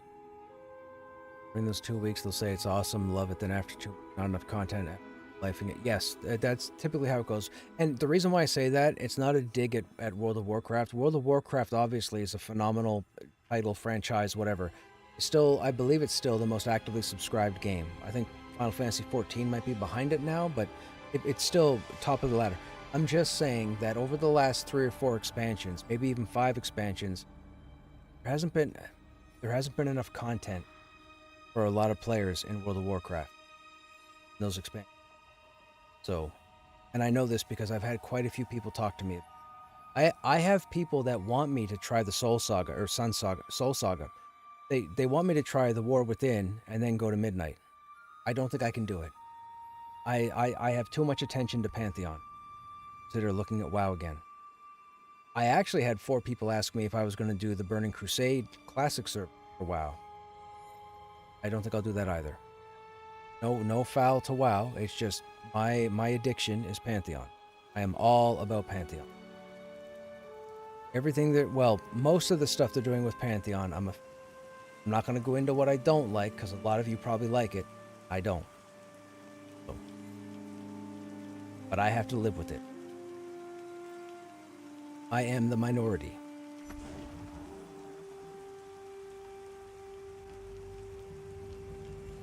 June, it was till spring wipe. Have they said June for the wipe? June is spring, man. You gotta remember, spring is March to June. Summer doesn't start till like June 21st. So spring is June 20th.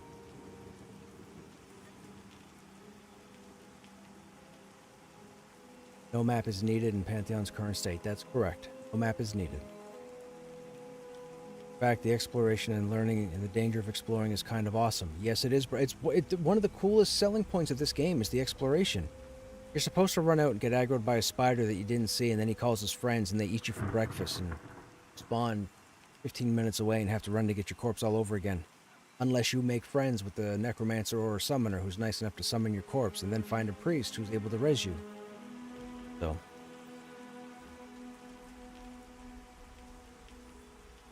hoping for an announcement for the next playtest.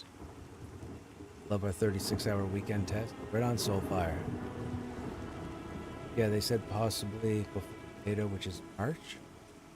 Surprises me that I was 20 now and now too. Look, man, I've said this for a long time, and don't hate me for it, chat, if you're fans. But I've said this a lot. You can find me saying this a lot. I always felt like World of Warcraft players got ripped off.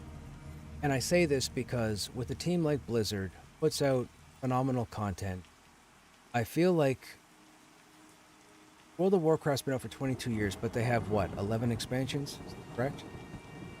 10 expansions, one every 2 years. I mean, EverQuest has been out 33 years, 34 years, and has 32 expansions this year.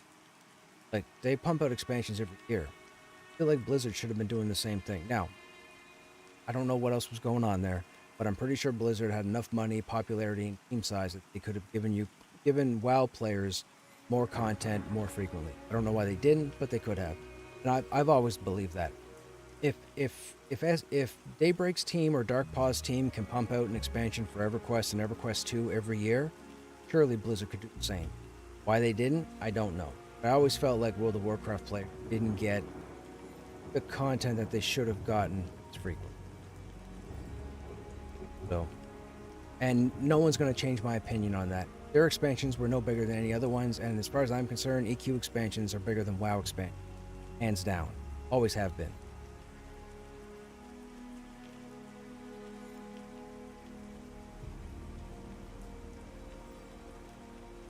Love that. I'll go so hard.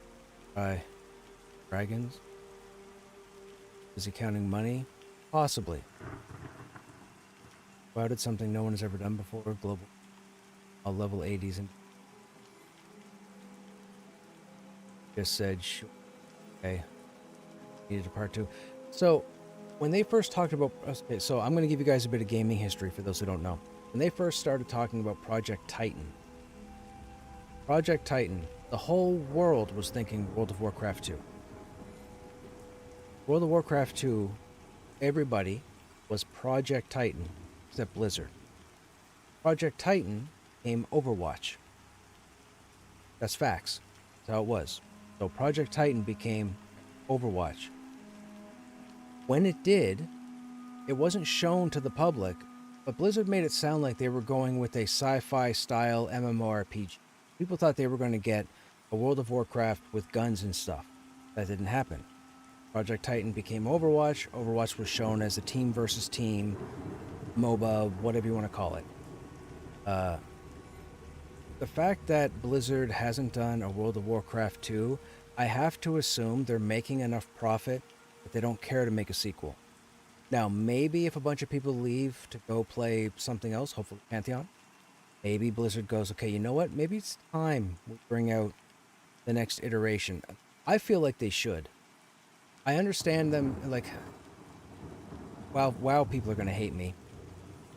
I still feel like with the Soul Saga, like they're now trying to do the expansions that tell a story as opposed to an individual story per expansion. EQ's been doing it for a long time. But with WoW doing The War Within, Midnight, and then I forget the third one, but whatever the third one is in 2 years' time, I don't feel like there's going to be enough content in those 3 expansions for the WoW players. I know a fair number of WoW players who were disappointed with A War Within. They plain told me. And I've got nothing but love for World of Warcraft. I've played World of Warcraft 4 times over the year. But people were telling me that they just weren't happy with the amount of content they got in War Within. Now, some people have gone out there and said Midnight is supposed to be bigger. But the big appeal to Midnight right now, as far as I can tell, is furniture. Yeah, I'm sorry. Housing is not a... No. Just no. Few expansions to fight that spaghetti ancient code too. Yes, exactly. Hey, Johnny. Burning Crusade, Wrath of the Lich King, Cataclysm were bigger and better than Ancients Easy. I would agree with Wrath of the Lich King. I don't know if I'd agree with Burning Crusade and Cataclysm. And out of the 3 of those, I think Cataclysm was the worst one. Wasn't Cataclysm the one that brought in the ancient weapons? People hated that grind. Were they ancient? Is that what they were called? I don't remember what they were called. They were the weapons that leveled with you, right? I think that was Cataclysm. Or am I wrong? No, I might be thinking of a different expansion. I don't remember. Heirloom. That's right, Heirloom. The weapons that traveled with you. Yeah. You carry. Okay, right. Played Classic through Cat and myself. I hear you. My big issue with WoW was that it wasn't social enough. You could do more with less, which was one of the big selling points of WoW. WoW was designed so that everybody and their cat could jump in, do something, feel good about it, and log out. Games like EverQuest and Pantheon and Vanguard, they weren't like that. You had to struggle to get somewheres. But when you got there, you felt really rewarded. But you failed a lot too, and you had to live with that. You had to log out and come back the next day.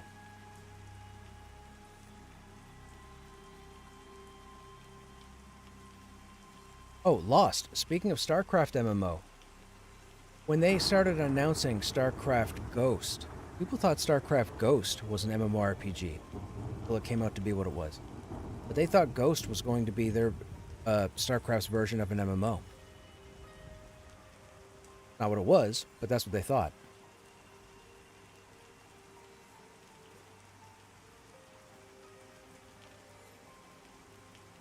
Let me catch up here with chat, guys. We got some messages. That we need the new ideas that come with those new games. Yes, exactly. We need fresh perspectives. We need new equations. Take this from this, put it together, and you get this.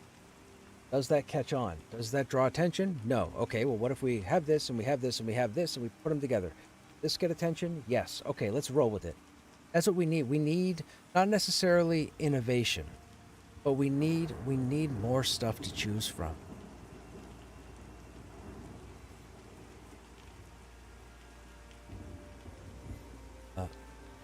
Second.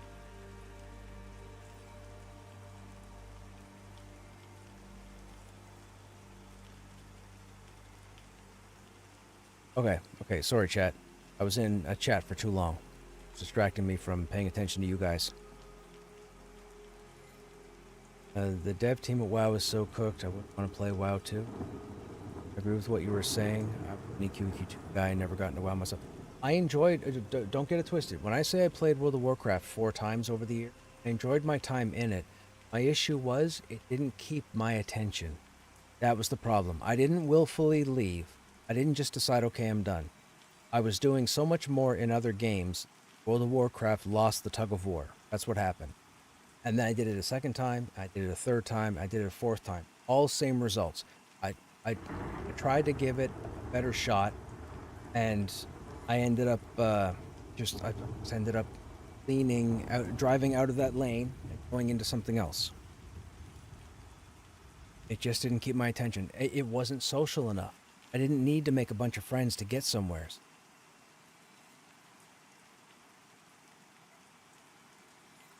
Housing is a cool add-on, but it's not something.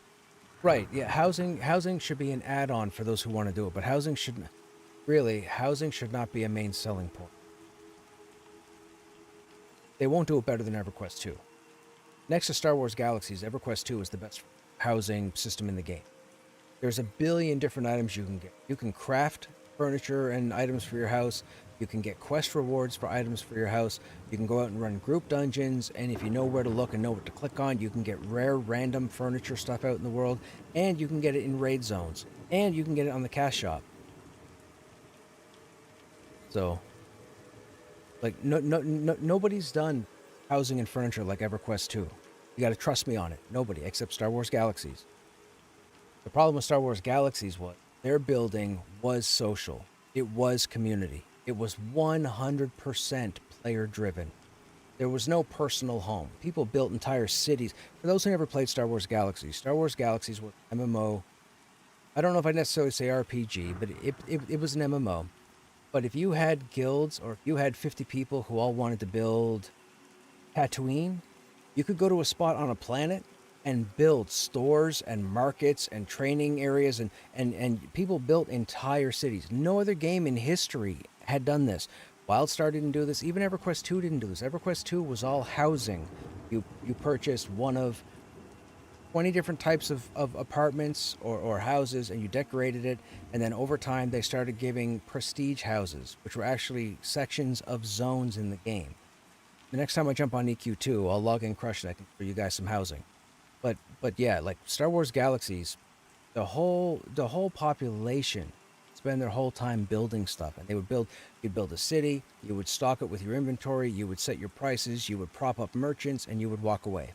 And people had whole cities where you could go do anything. Like, dude, Star Wars Galaxies was ahead of its time, for sure. The cinematic with Mama coming. Wow. Versus 1994. Yeah. Either way, in terms of content. Well, this no-lifer, I say no-lifer. I wouldn't consider myself a no-lifer. I've worked a lot, but I've played everything the last few decades. I've played everything. Any MMORPG that's come to North America, I've played. Meridian 59, Ultima Online, EQ, DAOC, Lineage 2, Horizons, WildStar, ArcAge, Terra, Guild Wars 2, ESO, BDO, WoW, Final Fantasy 14, Final Fantasy 11, games like Throne and Liberty, Lost Ark, all of them. Rift, Project Gorgon. Actually, didn't Project Gorgon just come out on Steam? I think they just launched Project Gorgon on Steam, right?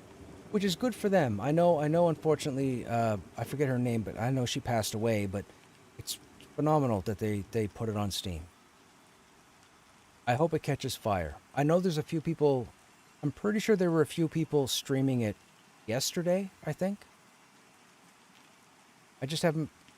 I might pick it up on Steam and install it and give it a try again. I haven't jumped in since before COVID. I've been streaming for a very long time.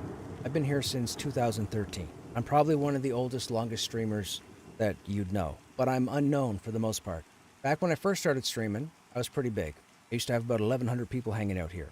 Now, you might say 1,100 people, that's small. People have 50,000 people. In 2013, you were 0.1% the platform. You had 500 people. I had 1,100. I was playing a game called Darkest Dungeon back then. But I met some people in EverQuest one night. We constantly had conversations about MMORPG. I always talked up EverQuest 1 and EverQuest 2 against all others. And people kept asking me if I would jump in and actually show them EverQuest, because they'd never played it, they don't want to play it. I said, sure, I can jump in and show you guys some of the stuff that EQ has to offer. Well, I shouldn't have done that, because I just came from 10 years away from playing EQ for a decade. And I met a couple people and ended up streaming like 10 years of my 13-year streaming career in EverQuest. I've been on 6 of the progression servers, running the exact same content over and over again. Classic to Planes of Power, losing interest in Gates of Discord, Omens of War, and then starting on the new progression server the next year. Yes, I did that, because I was gilded with a whole lot of really awesome, hilarious people that I just met 20 years after the game had come out. But because I was streaming EQ, and EQ is arguably one of the worst games to stream, here we are. But I had a lot of fun. But Project Gorgon was pretty cool. We looked at Project Gorgon, might have been 7 years ago, 6-7 years ago, I think.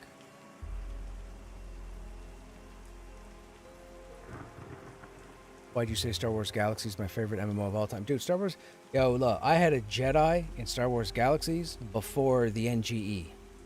You know.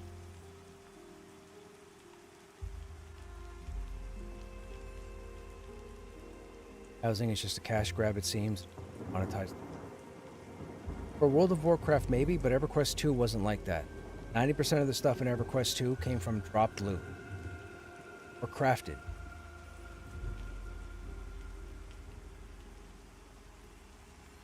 Star Wars Galaxies was awesome till, well, we all know what happened. Oh, so if you're talking about the NGE, Shockland, yes, I agree. Yeah, I just said it. Yes, I agree. If you're talking about the NGE, you know. Eris Kasi Master, right on. I already said it, Lost.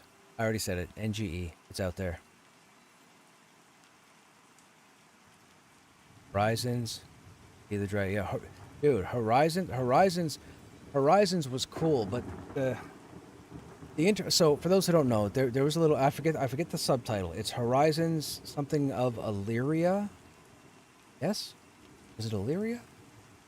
Horizons some. Anyways, I call it Horizons. Horizons was 95% player based, meaning loot didn't necessarily drop that you put on. You actually had to harvest a whole bunch of material, craft stuff, and in Horizons you could actually craft some top tier stuff. The issue was there was PvP in Horizons that was very griefable, and a lot of players stopped playing because they'd be out trying to harvest stuff to make stuff, and groups of people would show up and just gank them left, right, and center. So a lot of people would just stop playing and move on to other things. Fortunate, but Horizons was pretty fun if you were that type of person.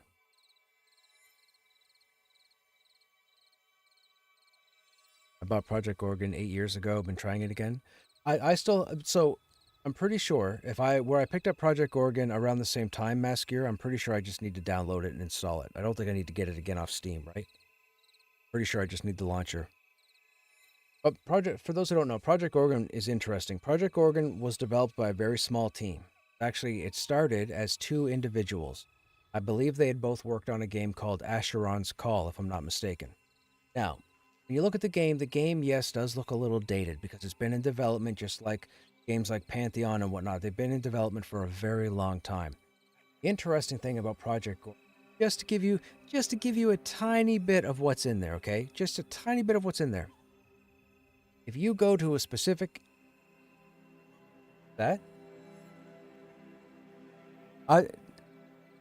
dude, I've been yapping to my chat for like the last hour. Joppa raided me and we've just been yapping.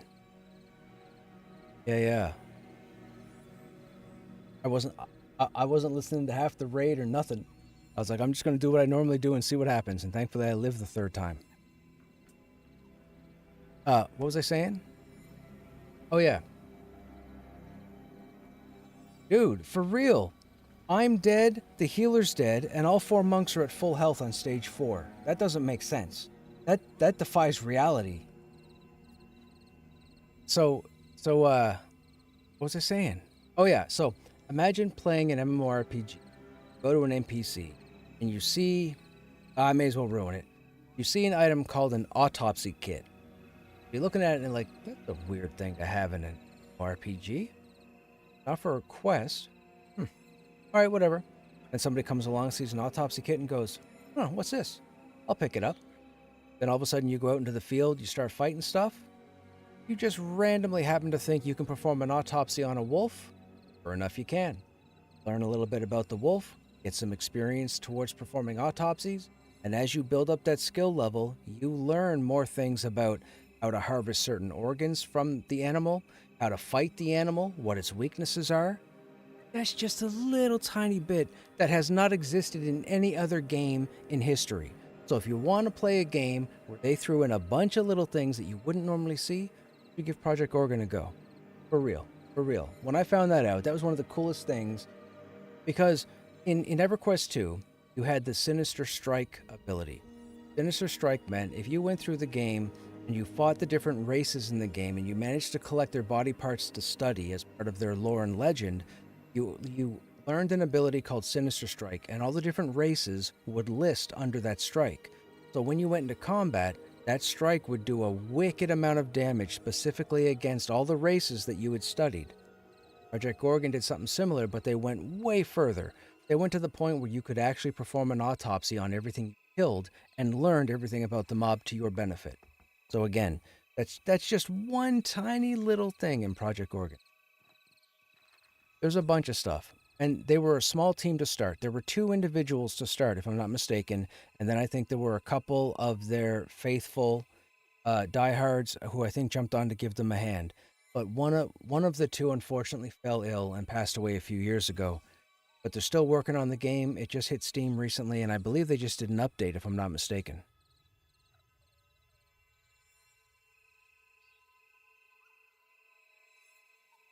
They're adding a 3rd server? That's awesome. Oh, so their Steam launch was 1.0? Okay. Opening a fresh start server in a few days. Okay, that would be the 3rd server. I learned how to become a cow back in the day, but I forgot everything now. Yeah, right? Right? It's it, dude. That's what I'm talking about, man. Like these unique abilities. We need these MMOs to come out, man. Like people put pure genius behind it, and it's up to us to find the fun.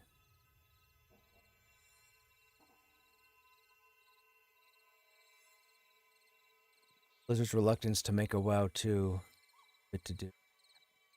There's collections. They have spent thousands of. Yeah. Sure.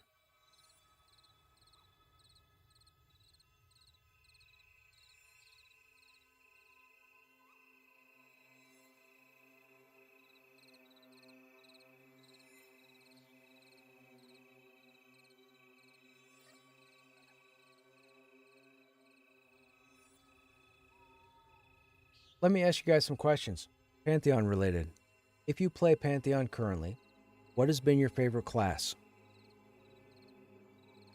And why?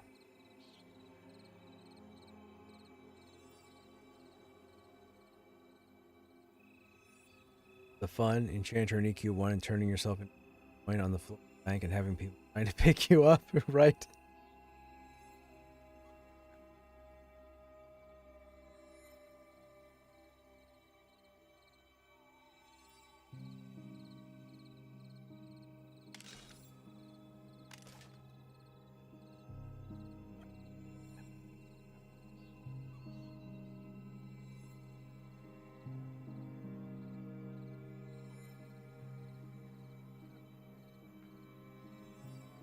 And again, chat, say it again. If you're looking to follow up on Pantheon, or you're looking to follow it along or see how the game is coming along, or if you want to check out content maybe you didn't get to stop playing, you head over to YouTube at Krushnek. My entire early access playthrough was all the way back to December of last year. So from day one all the way up to today, all my streams I upload to YouTube just so I have a record of everything.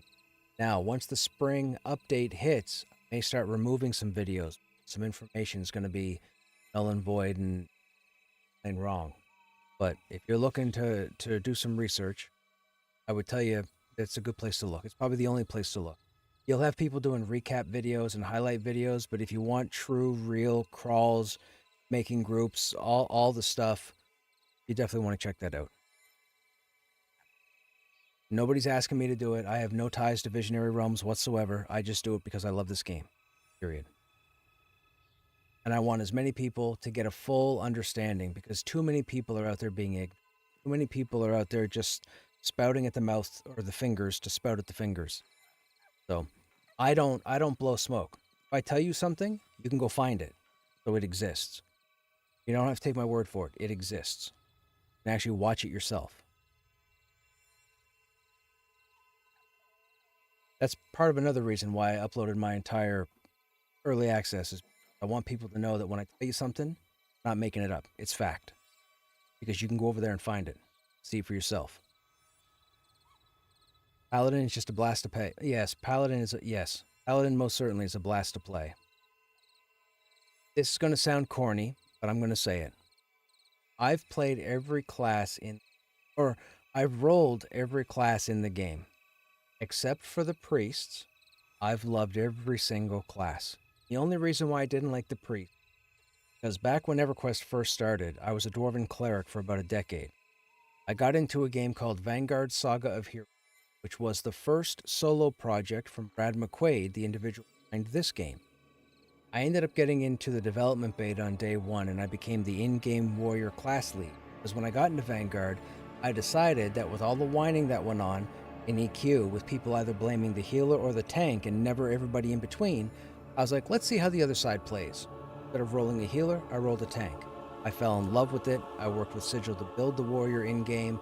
I fell in love with tanking, and I've been a tank for a very long time in just about everything. So that's why I try to stay away from priests, because I don't want to get addicted to being a healer. I love tanking. I love paying attention to everything in front of me. Everything. It's what I do. If I stood in the back and just hit heal rotations or whatnot, I think I would drive myself mad.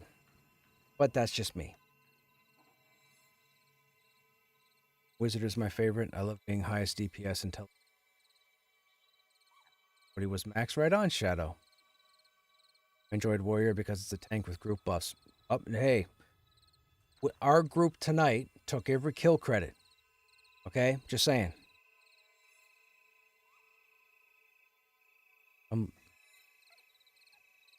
What, like right now? Sure. Who do you want? Does it matter? I mean, Crushifers and Krushnek are both fit. Well, I guess Crushifers could use buffer. Yeah. Okay. Yeah. Sure. Let me log Crushifer.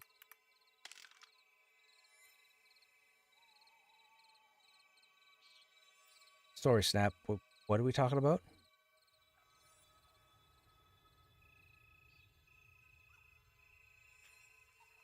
Sorry, chat. My group is asking for a tank, so I'm going to switch over to the other. I'm going to switch over to my other level 50 warrior. Yes, I know I said it. I'm looking to start the game. I'm just taking time on the summoner. Chokeland, by all means. By all means. The summoner looks like it's going to be a lot more fun. So, being in game as long as I have, playing a tank, I've spent a long time putting groups together and meeting a whole lot of people. And I talk to all the different people. You guys may see me more often than not on a warrior, but I'm always getting information from the other 12 classes that are in. I gotta tell you, a lot of summoners are looking forward to the updates to the summoner because it looks like they're going to be more active. It's fantastic. What shard are you on?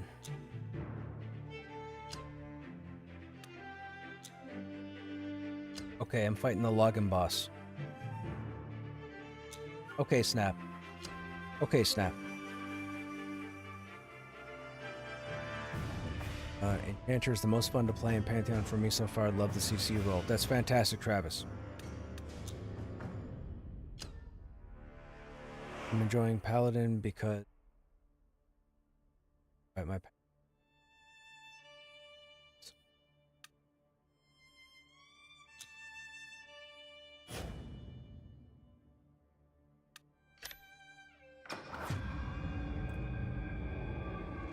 Ooh. Oh, that's good. You're fine. I'll bring Krushner. I'll bring Krushner.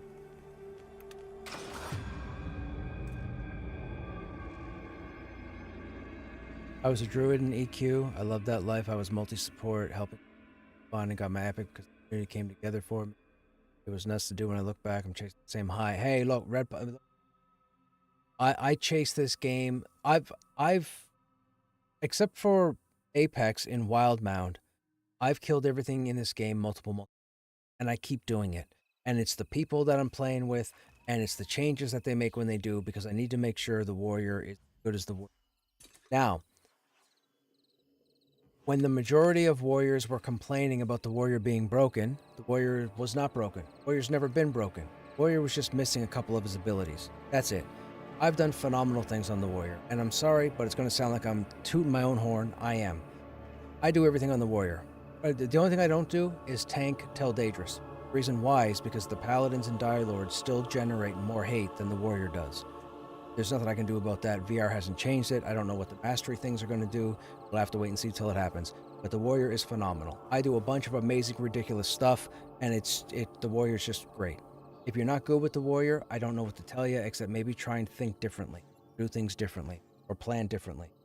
I have never accepted handouts when progressing. I have never passed gear to a warrior. I've never, quote unquote, twinked a warrior. Everything you see on all of my tunes, except for the legs that I got tonight, I've killed and put on myself. All of it. I even started, he's level 21 at the moment. I even started another warrior on this account because a couple months ago, a lot of people were in Joppa stream complaining about the warrior sucking at soloing, couldn't do anything, was garbage, needed changes, needed this, needed that. I'm like, this is ridiculous. I got to roll a new warrior to see what's going on. My warrior got the first 20 levels solo. I don't like to solo. I hate soloing. I'm a yappy person. I need a group. But I soloed that warrior to level 20 with no problem, and I could have kept going, but I chose to stop. So the warrior can solo. Just got to be a little smarter, people. I don't know what to tell you. Warrior is fantastic. Phenomenal.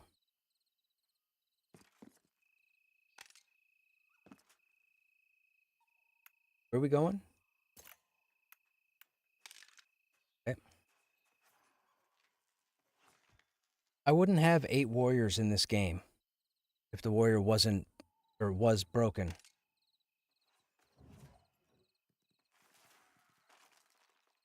Login boss is a lot like EQ1. Yes. The login boss is like a hell level from EQ. But you know.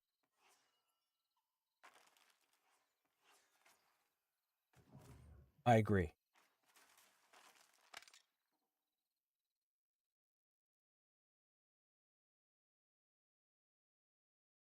Oh no.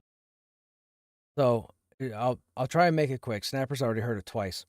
I've I've had a disheartening past 5 days. I've had work that's had to be done in the house, and I have in about 11 years ago ran an from an upstairs bed on the outside of my house under the siding and whatnot down into my fuse box where the modem was, so that I could feed wires to all levels of the house through the walls, so that they were all hidden but give the entire house internet connectivity, which was phenomenal. However, I had people come in Thursday and Friday. They did work, electricians and whatnot, and they did a bunch of work. And then we had the weekend. And then Monday, I had them here, but I also had other people here looking at the heating and whatnot. Now, I'm going to give you the dimensions roughly to the side of my house. About 26 feet tall, or high, driveway to roof, and it's probably 22 feet wide, I would say. Now, there is an Ethernet cable, right? You know how big an Ethernet cable is. There is an Ethernet cable tucked in siding, covered by new siding, like newish siding from years ago, but it's covered over top of it, so it's completely hidden. They ran some half-pipe wire cover nonsense down the side of my house, and they hit one location where that cable was, and they shredded my entire internet. The whole house went down. Wireless was working. Nothing wired was working. Now, my streaming setup, I do wired only because I need the 100% connection. I can't afford interruptions with streaming. My whole thing was down. That's why I wasn't here yesterday. Anyways, thankfully, I managed did you say shard 1 or 2? I managed to, yeah. Okay.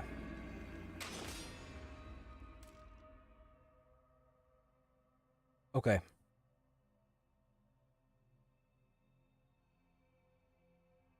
Oh, sparkles? Yeah, yeah. I was trying to think of an enchanter, then I thought about Jubilee from the X-Men. Always snapping her fingers and firing lights at everybody, and I was like, sparkles.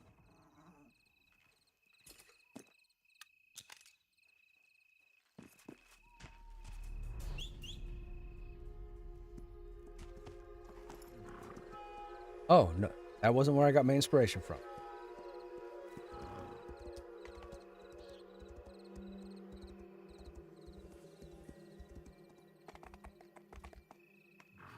We're gonna get aggro. Nope, we didn't get aggro. Perfect. Rock. Excuse me. Now, chat, this is my other level 50 warrior. Need to get him a buffer.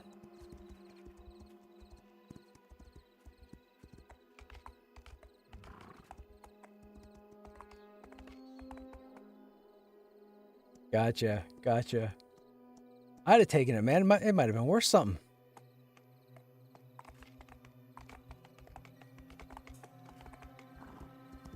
Okay, I just ran the whole trenches.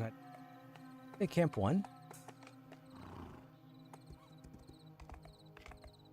Are you guys in Viz?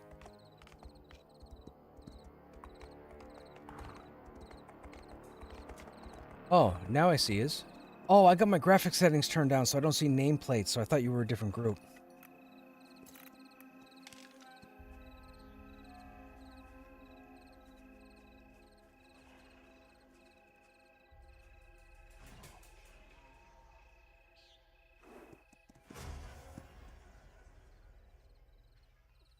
You got to turn the graphics settings down, chat, when you go into the raid, because there's a mechanic in one of the stages that really craps out your graphics.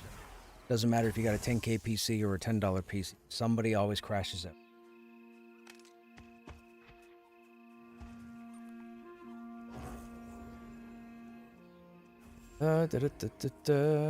How's the new mount system? Haven't seen it yet. It's not bad. It's not bad. I'm not a huge fan of the mounts. I don't think mounts are needed to get around the map. Yes, it makes a little...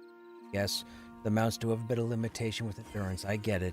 But you can still run where you need to go on any continent, at least this continent, within a decent amount of time. If I need to run 3 zones and I don't have a wizard or I don't have a druid to teleport me closer to where I need to go, you can run 3 zones in 15 to 18 minutes.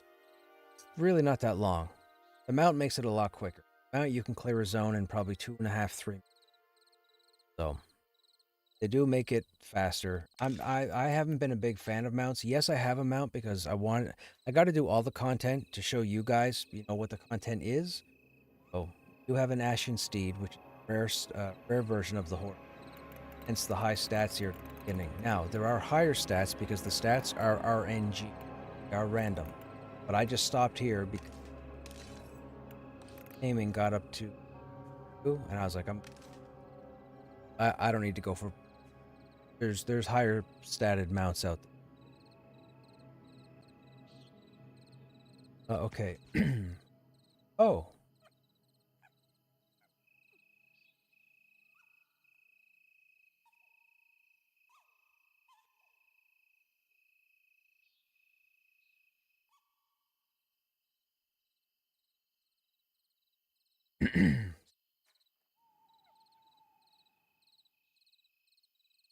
You guys still here? You're here? Oh, I think... Oh, no, we are still here. Why is there a link being put? Is that link our link, or is that link somebody else's link?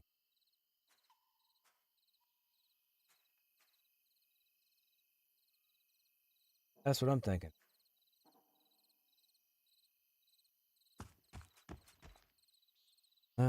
Yo, beating the login boss? Yes, we beat the login boss. My first character in EQ1 was a Dwarf Paladin, so double XP penalty. Oh, hell levels. Yeah. So, I went to Legacy of Yakesha. Sounds like they need to fix that. Hey, I don't know if you know, but sometimes 1-2 words on the end of what you're saying doesn't. Oh, is it when I turn my head? On my head, oh yeah, I could see. It's got to be a noise. Yeah.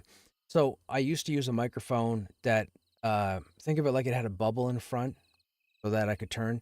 I'm using a different mic now for my voiceover and whatnot, and the mic is directional. So it's focused on my mouth right now, but I have to be either here or here. If I turn this way, away from the mic, yeah, I apologize, but a couple of the words get cut off.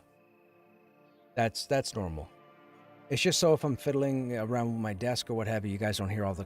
you go on certain streams and people will type in the keyboard and you hear clack, clack, clack, clack, clack, clack. I can't stand that, so I don't need you guys to hear that either.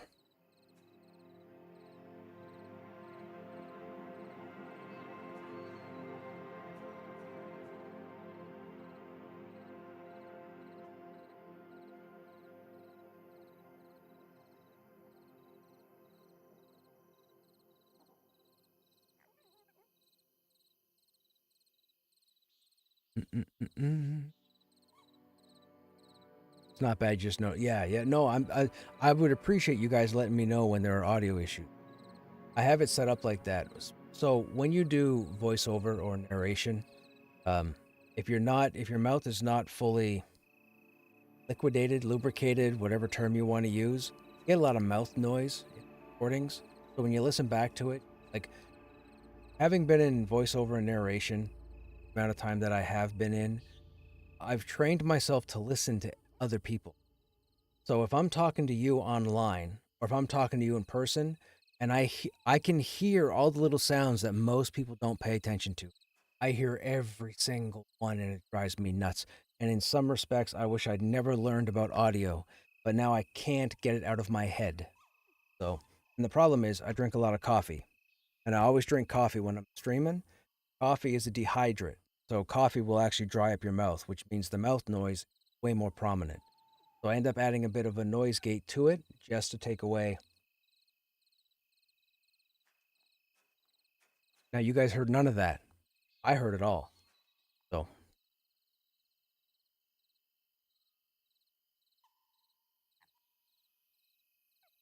I use NVIDIA Broadcasting and AI to clean up both outgoing audio. Right on. Worst is in Discord on a voice channel when someone does talk on and all you hear is their death. So I get a lot of people asking me offline a lot, like even to this day, a lot. If I will ever put my groups on voice stream so you guys can hear the whole conversation, because a lot of cases, only hearing my side of whatever we're talking about, and I know it can be weird. But the reason I don't is because of all the different people that I group with, there's a whole lot of different sound settings. Some have push talk off, some make a lot of noise, some have noise in the background. It just, I can tolerate it because I have a lot of patience, but if I'm putting people on stream for a conversation, I want you guys to hear a conversation, not everything else that's going on. So, and that's the honest truth. That's why I don't have people on streaming groups, because I just don't want all that noise coming through to you guys. Because I'll be honest, I wouldn't want to hear it. If I was watching you, I wouldn't want to hear everything else that's going on. You know, I turn into a stream to listen what's happening.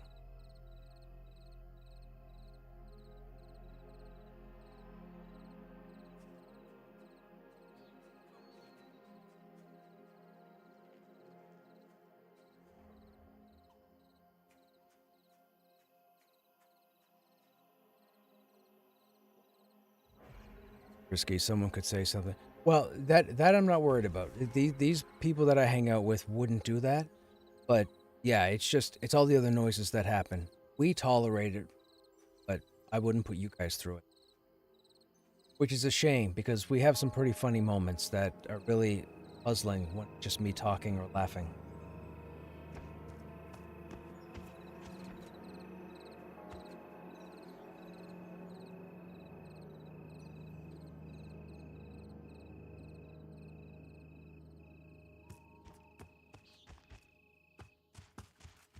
I would what?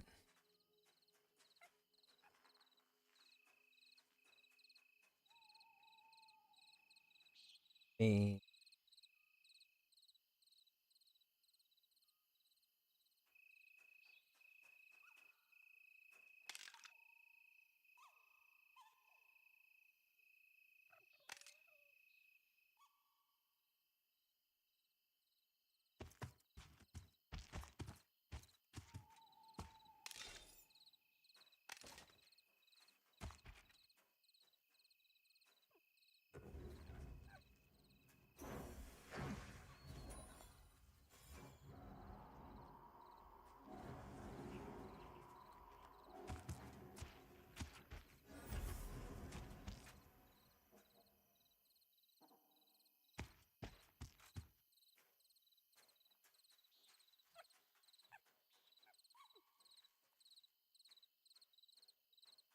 Excuse me.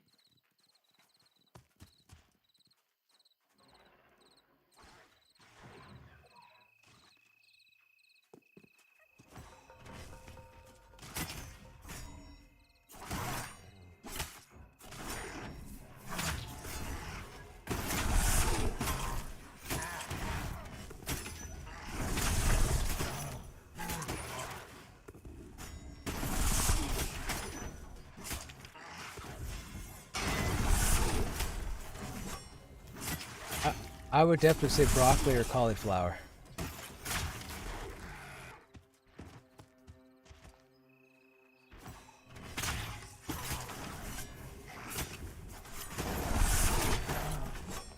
Kale, asparagus.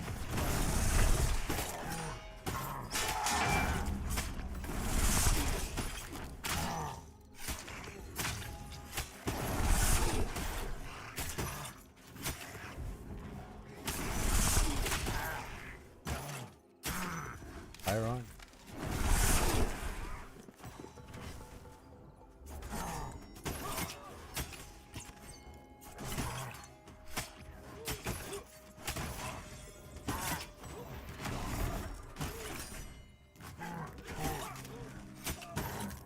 Sorry, chat. My attention is half split at the moment. We're in a bit of a pickup group, kind of. I want to make sure I'm paying it.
I don't know why I popped that.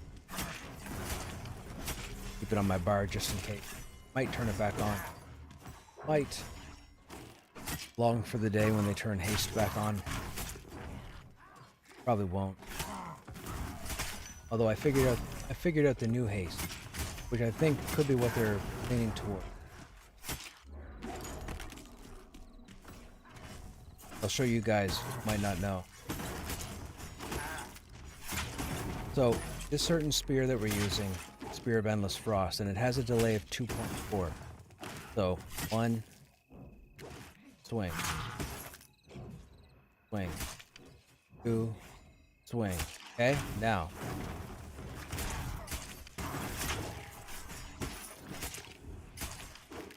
See how fast we're swinging? It seems like they've worked weaving into... I'm out of combat. I have a lung... Shoot, I was trying to switch weapons. For those who don't know, if you weave, you get haste. Just saying. And I can tell you that because my DPS doubles when I weave. On a warrior, that's crazy. So if you weave, you'll do more DPS. I just spoiled it for you.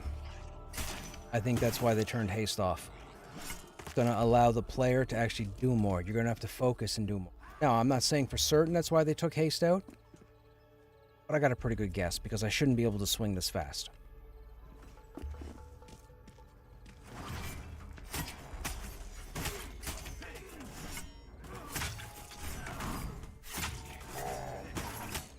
And it's any skill. I'm even hitting skills that aren't offensive, and I'm still swinging fast.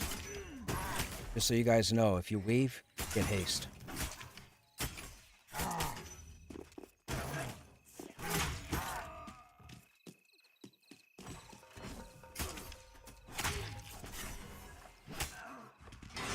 Just hit haste.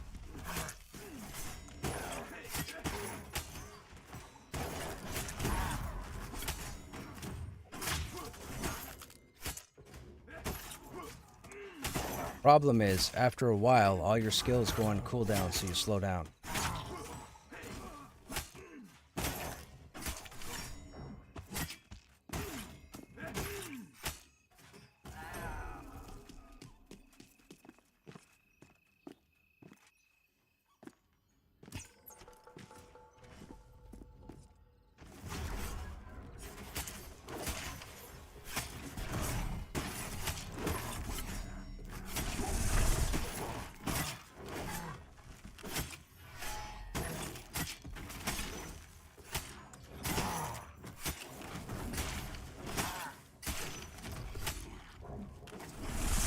Yep. Rolled first, and I ended up winning the helmet with a roll of 100.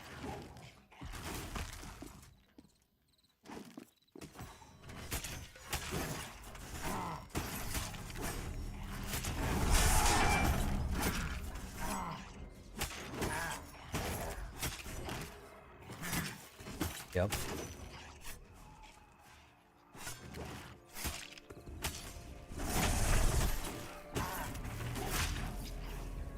The weapon graphic is awesome. It is. It's my favorite weapon in the game. the Cinder Cleave is pretty awesome looking as well, but this has been my... If you watch my videos and you go back to January when I first got it, February when I first got it, last year, I use it for a very long time. I still say it's the best DPS weapon for the classes that can use it. I mean, obviously the Fang is the best DPS weapon for a rogue, but if you don't have a Fang, or if you need an offhand, Spear of Endless Frost is the way to go. Hands down. Never mind the Soot-Caked Blade, never mind Cinder Cleave. There's something about this weapon with the delay, stats, and the proc on it. Yes, phenomenal weapon. So, little secret from me, now you know. And I've tested all the weapons. I have all the spears. I had all the spears. So I was able to test them all. This is still my favorite weapon.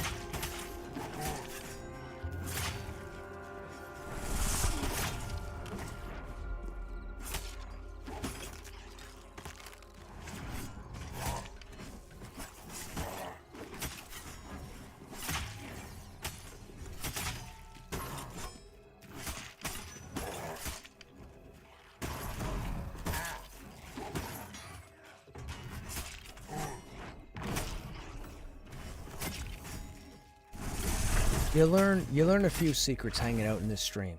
I just don't talk about them too often. But you need to tune in to hear me say stuff and then go, huh, didn't know that. I know a whole lot of stuff. I just keep a lot of stuff to myself because I don't want to ruin everything for you guys. If I had to learn it and find it, you have to learn it and find it. Deal with it. I am not your easy mode. Although I do make it easy for some.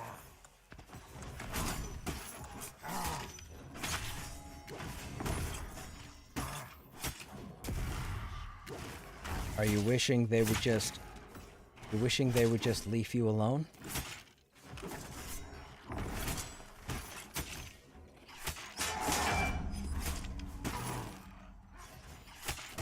I mean, you know, maybe you should branch out and step to the side. I'm only trying to get to the root of the problem.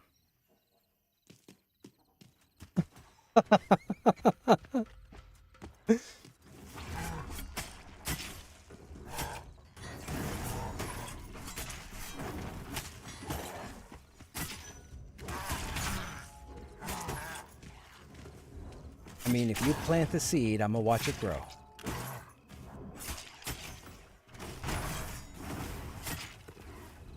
I know, I'm a nut.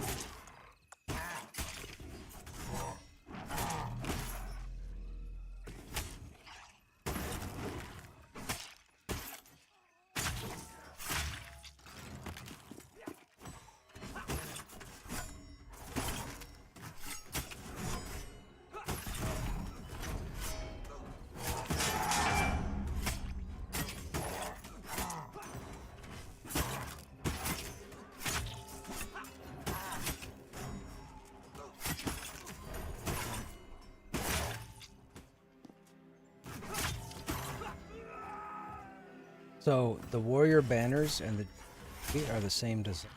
Both do the same. I'll be in one area and I can't put a banner down with any effect. I'll be in another area and I'll get the buff down even though the banner disappeared. So whatever's going on with however they did those two deployables, they're both broke the same way. Which is funny, because it only happened 3 updates ago. They worked fantastic up until 3 updates ago. Whatever they did, they busted it.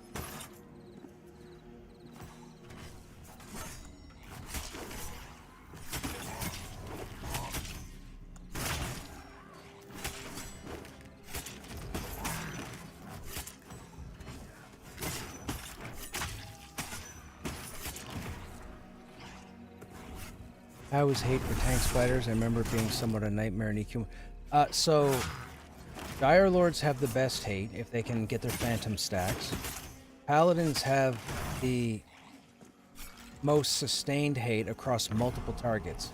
Paladin can do multi-tanking quite well if you have a stable group up. With the heals and Wrathful Aegis, Paladin doesn't have an issue. A lot of people have issues with the warrior. Warrior's gotten a lot of hate over the last year about being broken, fonts not working, so on and so forth. My opinion, as someone who's played a Warrior for 3 years, and I've gone through 8 of them, the Warrior's phenomenal. I don't lose aggro. I don't even lose aggro to the new Wizards. I don't. I never lose aggro. So, as far as threat goes, the only real issue with threat is on a raid target. And that's because the Paladin and the Dire Lord still generate way more threat than the Warrior does. So you could ask a Warrior like myself to step up and tank Tel Daedrus, and we'll do a good job. But the problem is, within 3 combat rounds, maybe 4 combat rounds, a hybrid will take aggro. Every time. And then they'll keep it. And the issue with that is, Paladins and Dire Lords will go to the raid, and they'll start doing their stuff, and all of a sudden the Paladin's taking it from a Dire Lord, the Dire Lord's taking it from the Paladin, everybody comes to blows, nobody's happy. So, people need to learn how their threat works and use it accordingly. If you are not supposed to be tanking, you are not supposed to be getting aggro. But the warrior needs their aggro brought up to be on par with the Paladin and Dire Lord. So if you have a warrior that wants to tank a raid target, they can do so without that big a fear of losing aggro. Now, before anybody mentions the mastery system, yes, I understand the mastery system is going to have a quote-unquote tank build for the warrior, which I will go down, as you guys should be aware. But will it be enough for me to be happy with the way the warrior aggros versus the hybrids?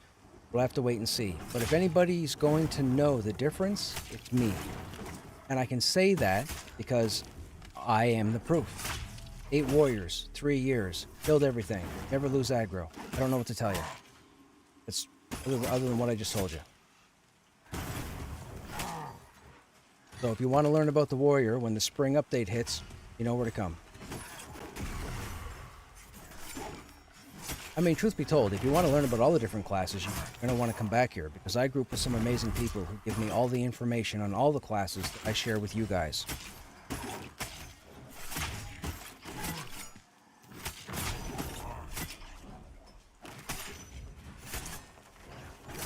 On stage 4, they had full health because of that stupid flurry heal thing they have. Meanwhile, both times my healer went down and I went down shortly thereafter. But while I was up, I was fighting for my life at 30% health, bouncing back and forth with the friggin' whatever it's called, talisman, and the monks were at 100% health the whole time. I'm like, what is going on here? And they're like, I don't know, I guess flurry's just OP. I'm like, man, monks are broken.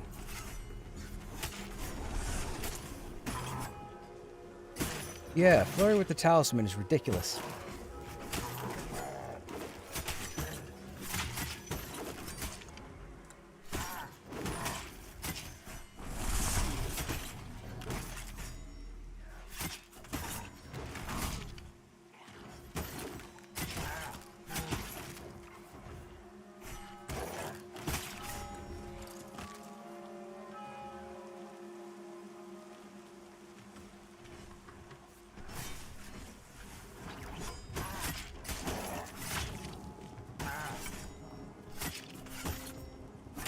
Remember too, when you're coming back with skeleton, cinderfolk, don't try and get too close to it. AoE might get you. Oh.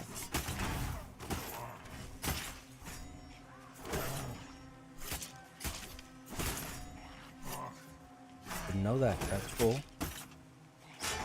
Oh, the wolves. Yeah.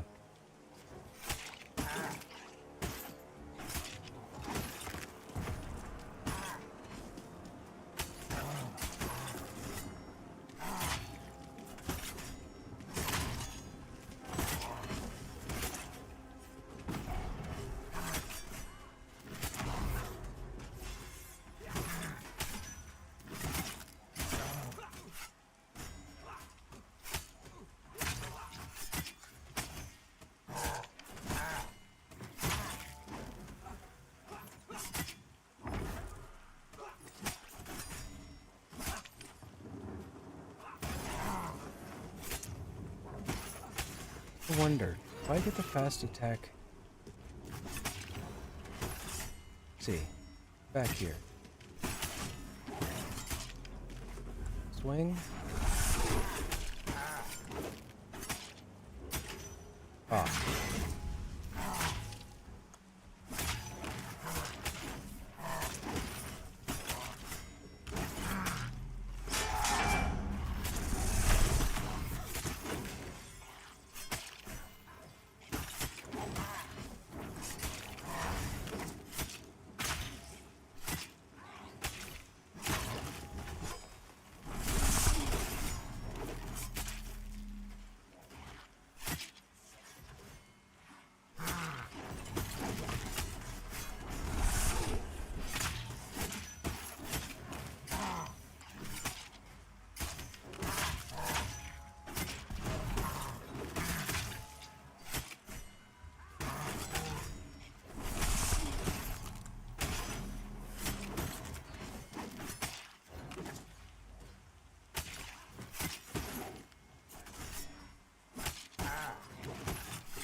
that the murder bushes?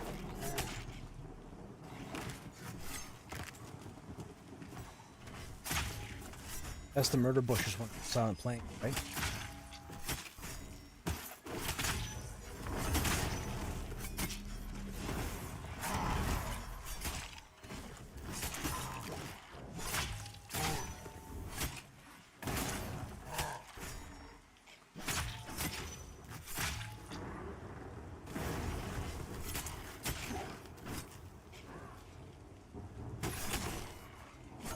Hey, Tanhawk, what's happening? How you doing? Give me some big dragons to kill in Pantheon. Where are the dragons? Karagos is over in Thronefast, and I have killed him a long time ago. Level 50 or 55 dragon. He's part of the Council of Air.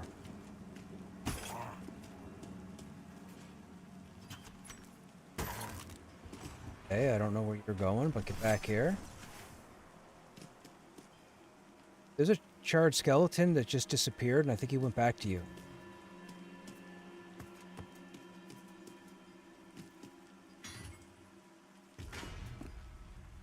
I have it, but thank you.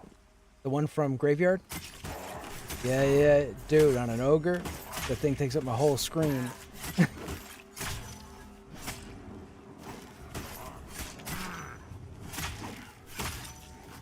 Especially with the Black Rose Keep armor, you look like a samurai.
Man, this is insane.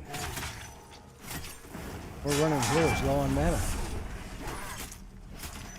I love these kind of groups, dude. This game is awesome.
Dude.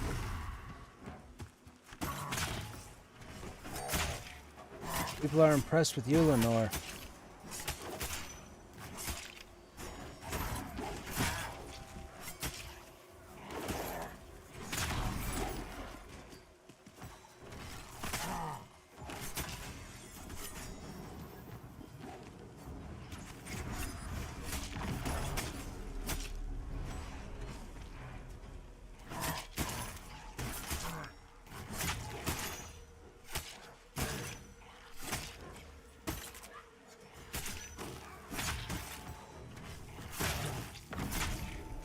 And we made it.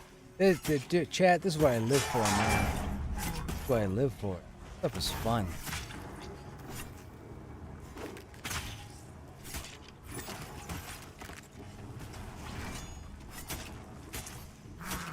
Let's go with Sloppier.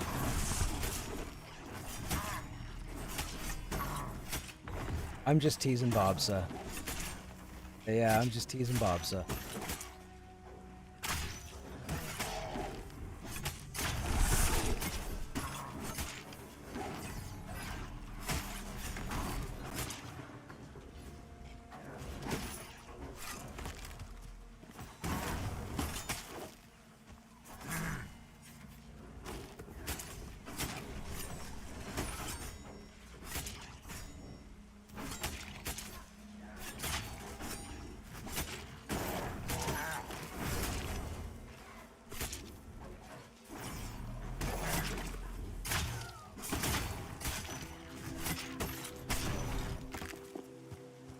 And full battle points. Fantastic.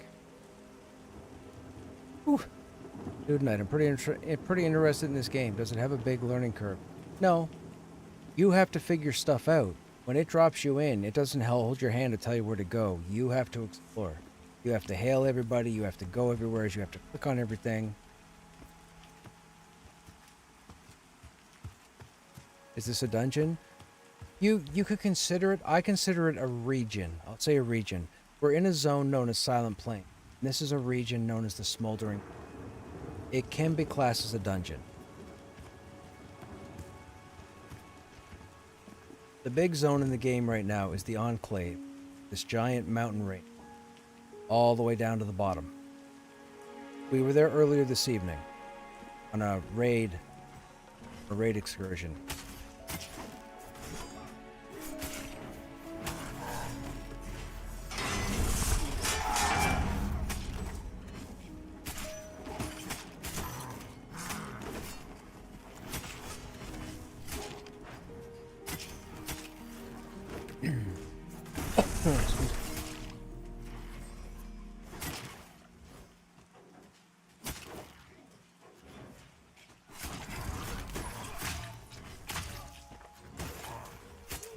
Okay, now.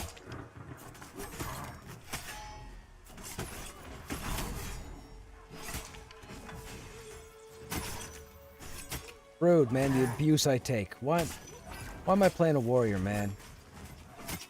I need to play a paladin with cheap-ass patsies.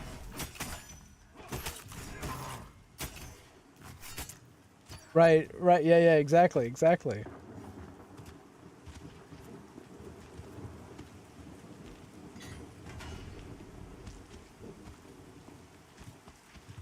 I would never change. Warrior laughs too. Pretty good.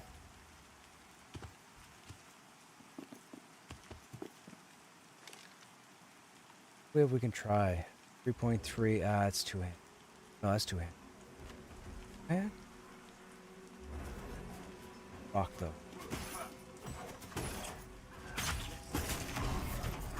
Try that one. Test and see if I lose aggro. That fit. Oh, it is two hand. Bad idea. My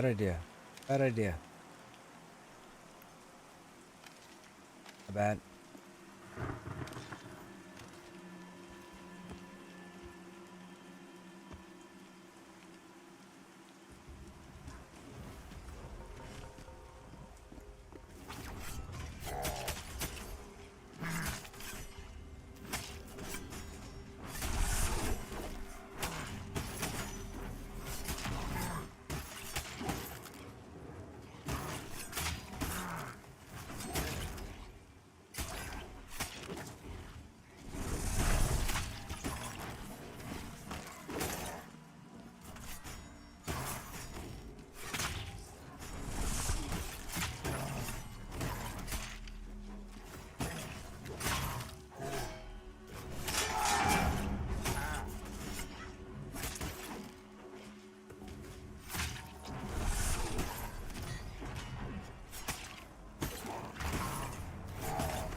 Can't wait for spring to get back into this game. Right on, Tan. Had to hear it.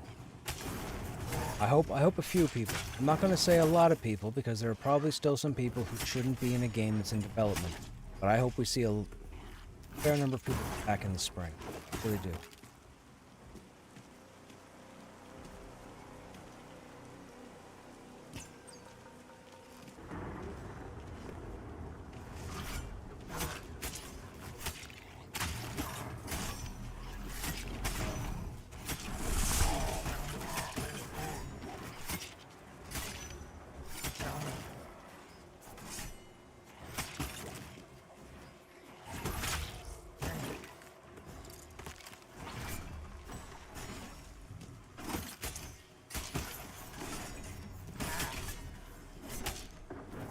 Who you assholes calling a paladin?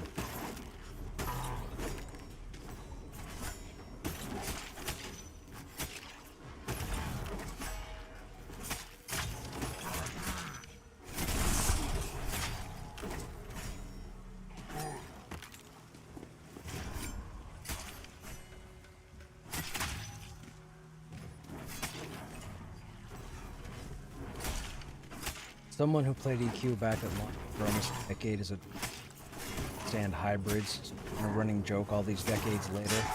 Because all day it's Shadow Knights and Paladins used to attack them with minor 1,000 punches like the warrior, and have their heals, and have their dots, and have their AoEs. And I just kept hearing it and hearing it and hearing it to the point where a lot of warriors just stopped playing. I stopped being able to recruit these warriors into groups to do wanted to get done. So frig hybrids, my friend.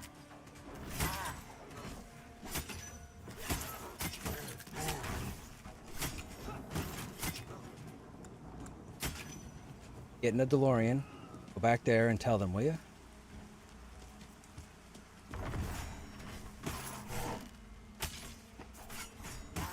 That will be interesting. Yeah, it'll definitely be interesting to see how some of the classes fare with the mastery.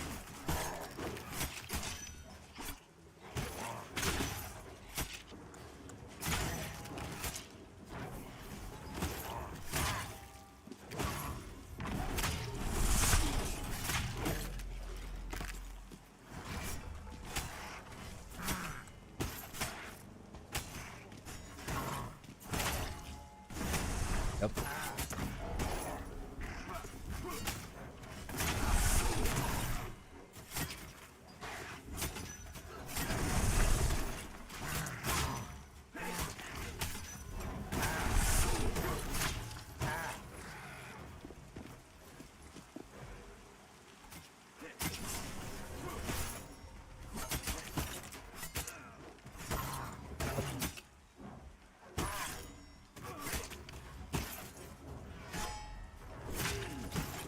So, yeah, so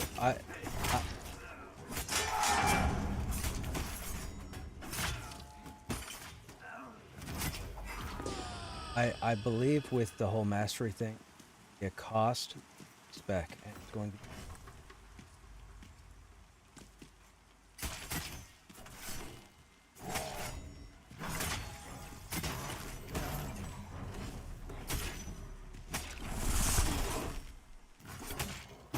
But yes, the further you go down the DPS path, less threat you'll do, less tank. Now, my concern is, Warrior made sense with 3 paths. Have DPS, to have defense, and then to have utility, shouts and banners. But as they couldn't come up with paths for all the classes, they had to go down to 2 paths now. All the classes are, which would be interesting, because how the monk's going to turn out.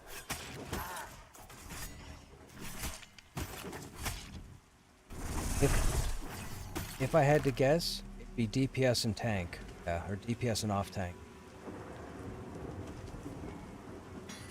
Oh, there's that too. They could modify Feign Death so that it has like 100% success rate.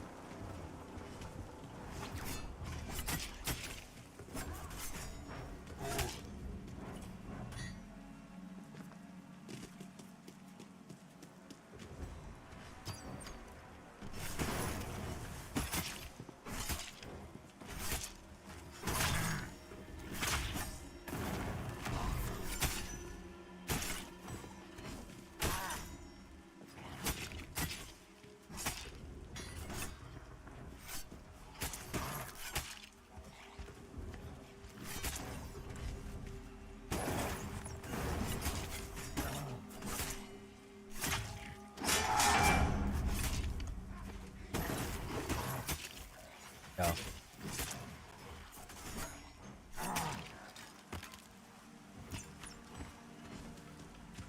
They were always supposed to get it. Just didn't have a program. Monks, and they want to mess with it, and everybody back then was complaining about what? Put up with it in class, bro. Why it's taking so long. That's interesting.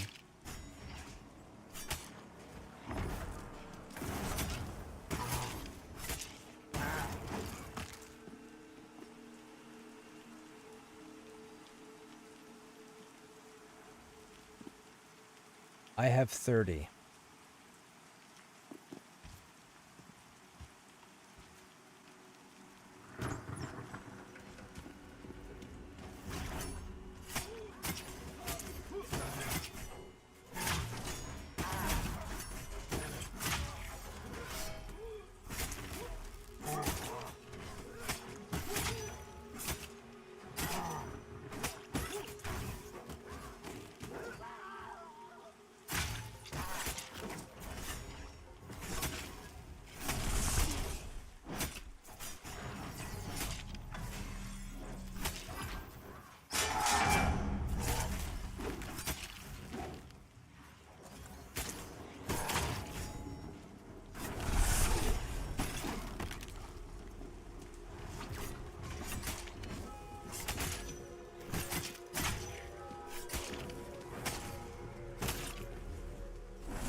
Beneath the failure keeps them on their toes. That's true.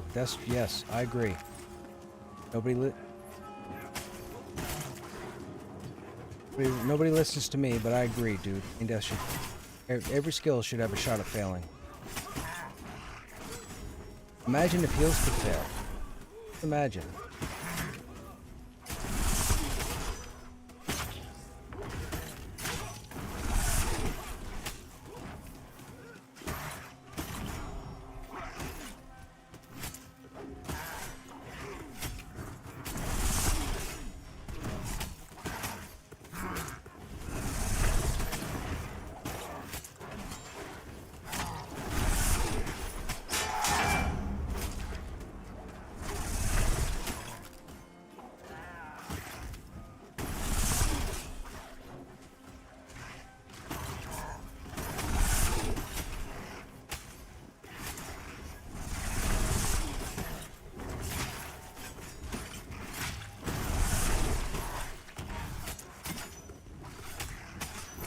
What?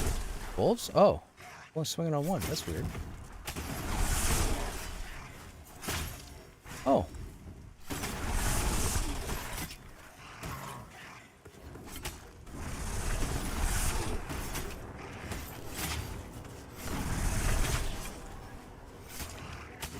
Well, I mean, I'm still at full health, so I guess we could do 3.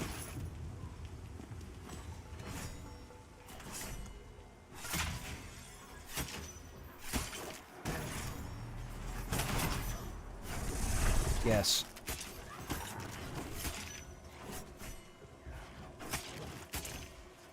I'm big bone, damn it. I mean, have you seen an ogre? Have you seen the stick the Krushnek carries?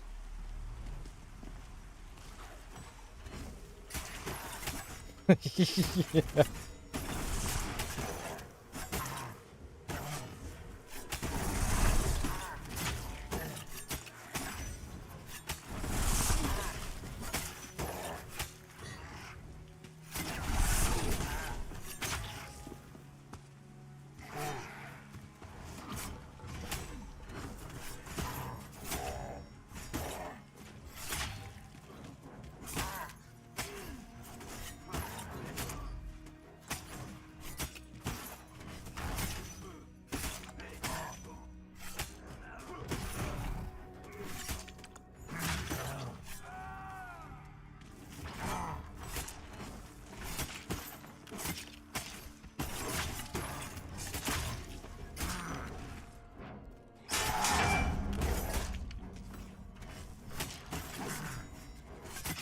I'm a hoe. Get along.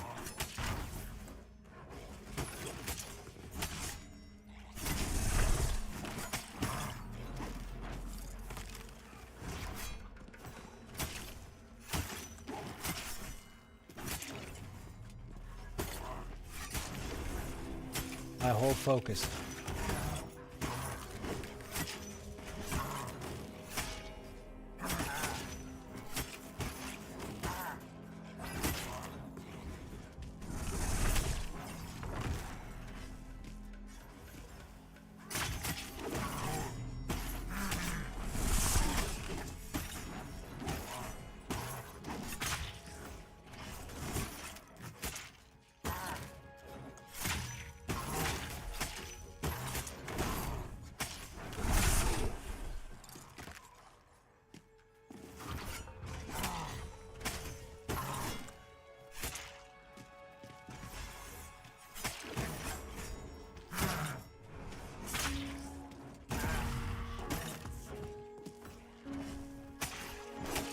There's been quite a number of people today, and quite a number of people in upper stream.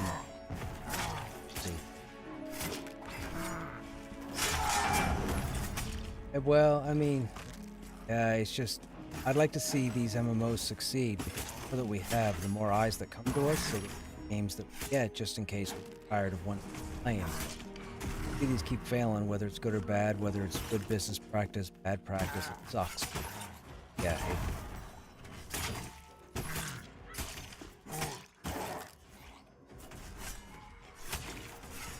Yeah. Because the fewer... Go ahead.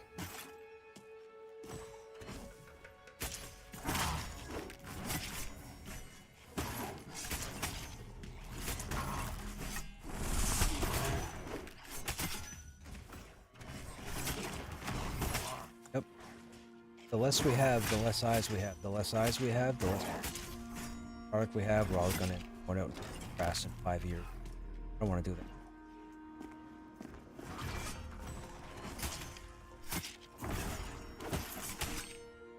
No, and yeah, that's my whole my whole reasoning is that you don't have to like every MMORPG.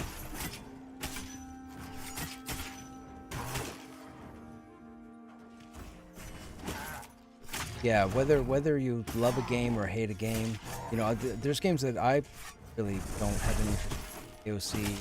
AOC. The only reason why I haven't dabbled in Monsters and Memories is because Pantheon's my obsession right now.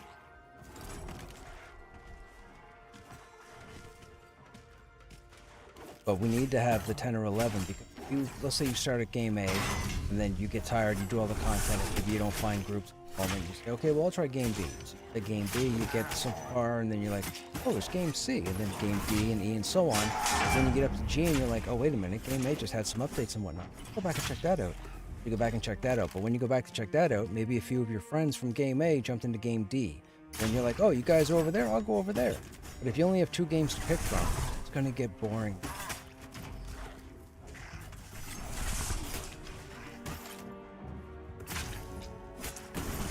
Right.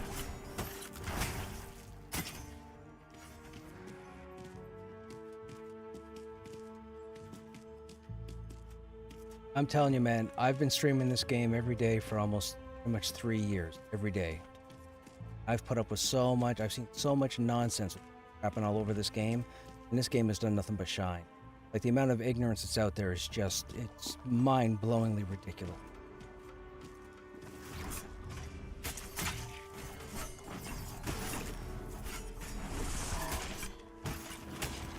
Excuse me. We've got some like-minded fanatics in group chat. Fantastic. So will you guys be joining back with the same guild after the wipe, or what's the plan there? We've talked about it, but we haven't quite figured out what we want to do for the spring update. But whatever we're going to do it as a group. We just enjoy hanging out. Whether there's a full group of us, whether there's some of us and we have to get pickups, it doesn't matter. We just all love hanging out. We're all here to test. Most people that I'm talking to, we're all like-minded. We don't care about dying 6 times in a group. We don't mind dying 6 times in an hour. We don't mind having to run around places. Like, we're here to have this game be as awesome as it can be. Period. And I'm over the moon that I found these people, because when people talk about the 13,000 people who picked up the game when it went to Steam back in December versus the 2,000 or 1,500 that are playing currently, it's not about population death or the game dying.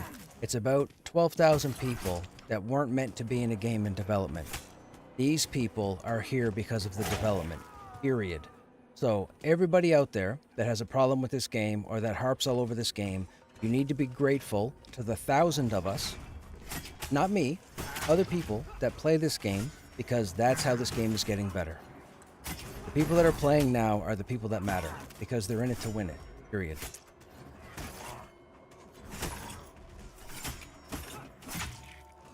I see the same people log in every single day.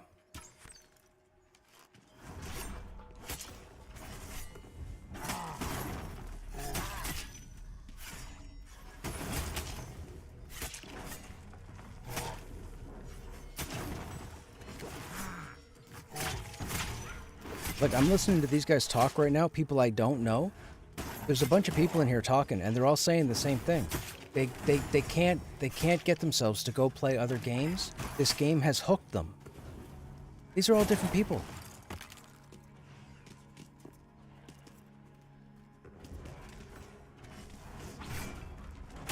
Like, these are the people that you want playing this game. These are the people.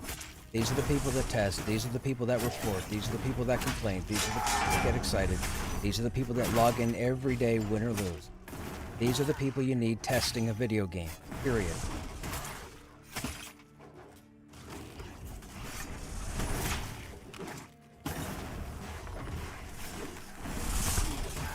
I got you, man. No worries.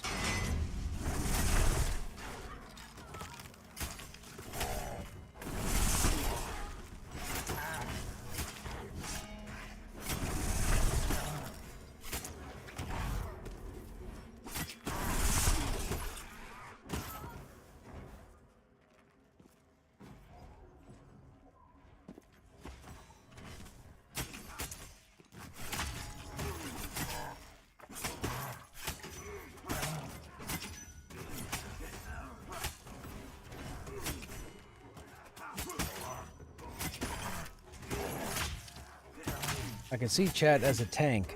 As a tank that gets action-y as I do, very difficult to look over a chat when I'm trying to get through 1, 2, 3, 4, 5, 6, 7, 8, 9 mobs in camp.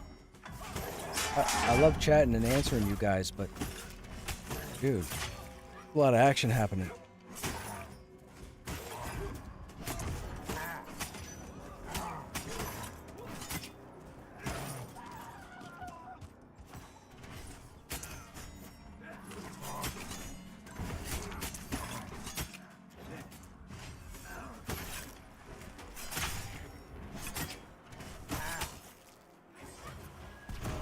You need active people to play with or join 2 different guilds. What I would say is, truth be told, RMS, I can never promise that I'll be available for everybody, but we do have a lot of cool people that play a lot. When we figure out what we're doing, I will say so on stream. Now, the thing is, it may not happen until the day before, because we need to see what the server situation is going to be. So I can't answer anything at the moment, but when I figure out what we're doing, I will let the stream know what we're doing.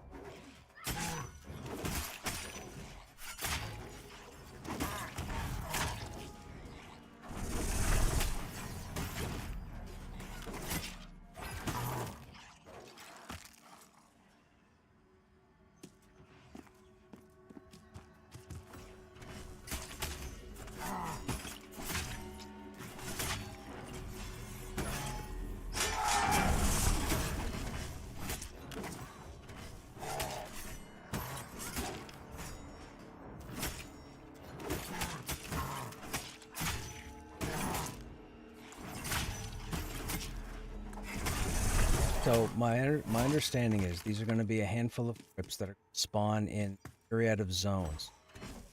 Gosh, there could be Silent Plains, there could be Wild's End. When they spawn, I believe they're all going to contain mid-level content. Looking at level 20 to 35, if not 20. Going to be about 90 minutes to 120, so an hour and a half to 2 hours. They're mini dungeons, and I believe they're going to test out I'm not sure how that's going to roll, but they want it so that people can actually feel justified by jumping in, doing something for an hour and a half, 2 hours, and jumping.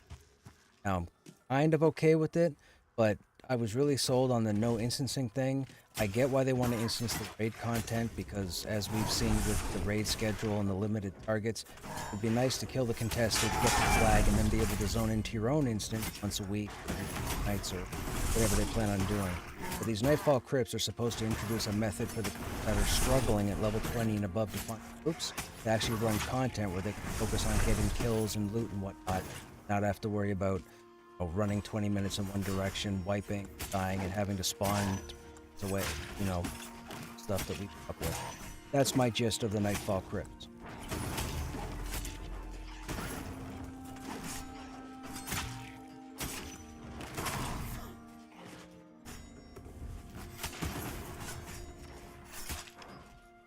Excuse me.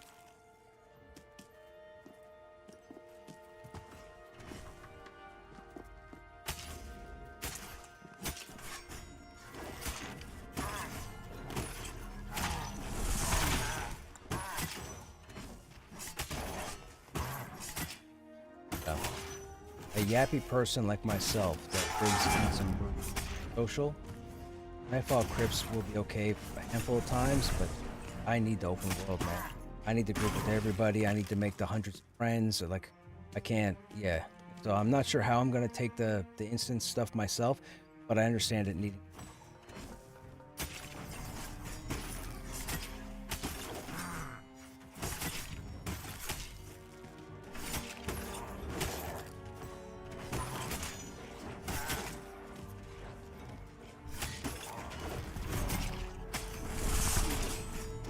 Right. I could definitely see if you had 4 or 5 groups crawling around the Enclave, I could see that being a nuisance. Especially if people are working on the quest line.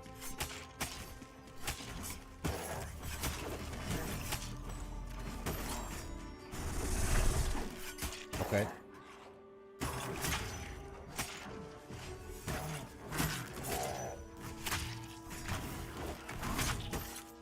Still, I'm excited for this game. I've been playing every day nonstop, whether the group or not. I've been here every single.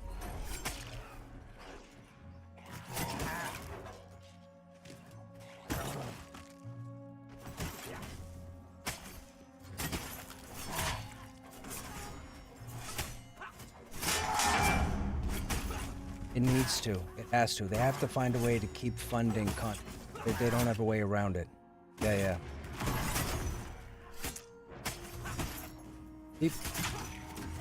People talk about that angel investing a whole lot, but that's not going to sustain them after launch. Like, that's only till launch. After launch, they got to float their own boat. So they're going to have to go monthly subscription.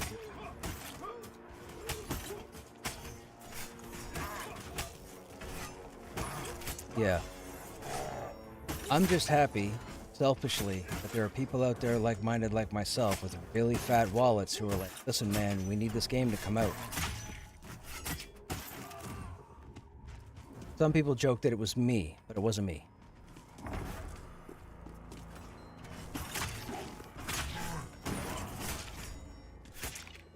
Exactly.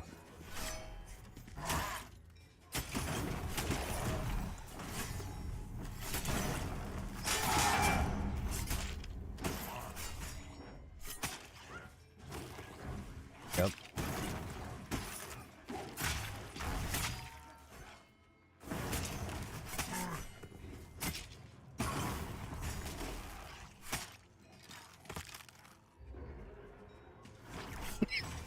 Wait, what? The walls are invisible? I've never seen that place with no walls, and I've killed Oosh. I mean, over the last year, too many times to count. What?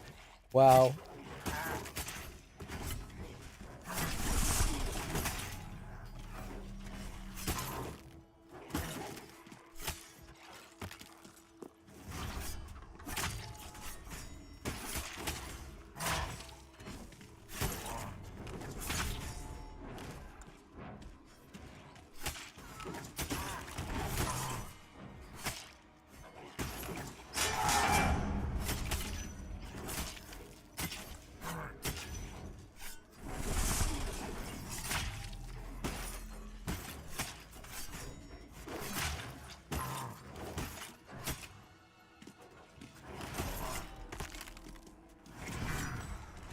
Yeah, there are definitely some things.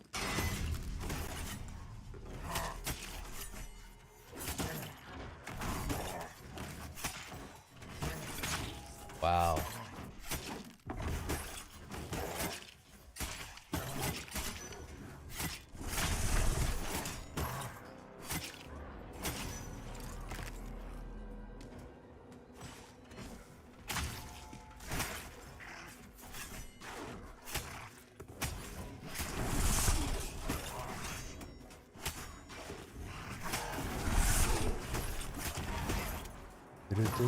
Hey, how y'all doing? How you good? Have you ever played Elder Scrolls Online? Yes, I have.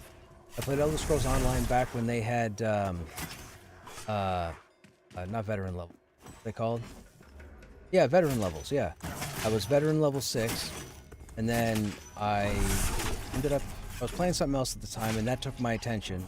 And then I went back again, I think at the start of COVID, when they had Champion Point.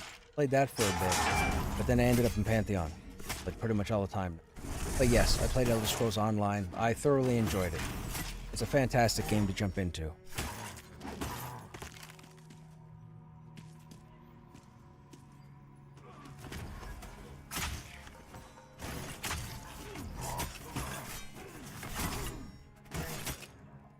People are everything. As much as I like playing AOC, there's toxic people all over the place, most tied to toxic people.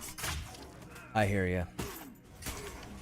I heard a fair number of people in AOC didn't really touch the PvP either.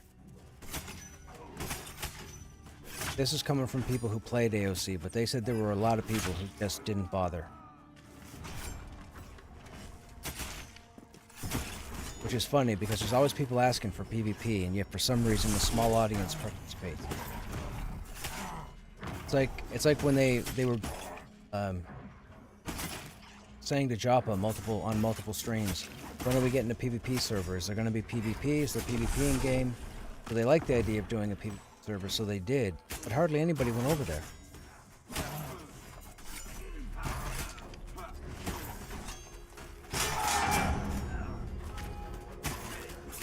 Kind of the same way EQ got me hooked 25 years ago. Can't wait to play Pantheon for real after the spring update. Right on, Mortak.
You cut out a lot, and that's what you turn in your head?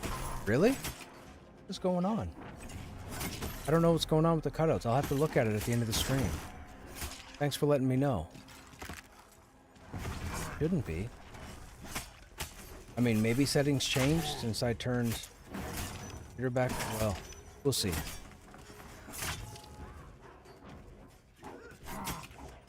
I need to put up my mic a little bit. I don't understand people wanting to PvP in an EverQuest game. Unwind, you and me both, man.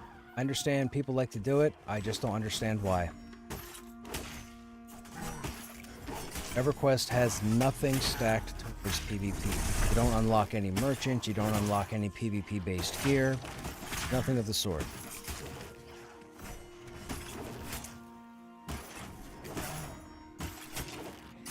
I mean, when you play a game like, Warhammer Age of Reckoning, that's a different story. That PvP is all about getting PvP here.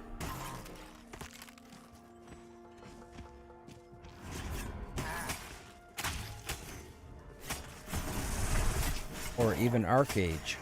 You know, Arcage at the end game, all PvP, for the most part. It was all about building faction, getting the currency, getting your PvP gear.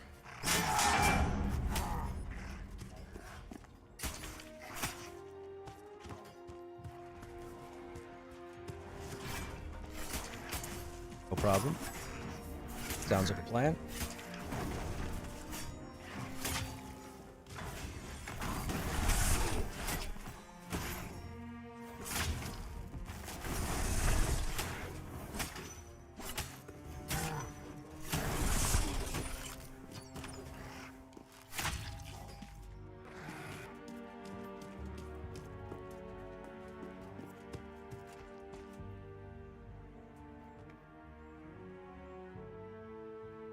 Ba-ba-ba-ba.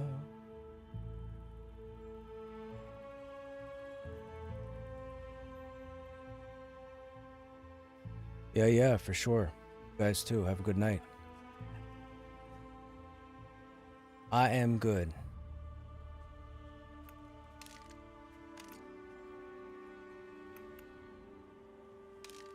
All right, chat. It's about that time. It's almost 12:30 and the group is done for the evening, so I should go to bed because I have to go back to work tomorrow. To those of you that are still hanging out here, thanks for hanging out as always. I hope you guys enjoyed your time here. I might be a little much for some people. Some people might think I'm not enough. I don't know. Anyhow, we'll be live tomorrow. Tomorrow's Thursday. I don't know what the game plan. Probably be in Pantheon. I don't know if we'll be here, the Enclave, or Wildmound. I'll have to see who's available, and we'll have to figure out what's going on.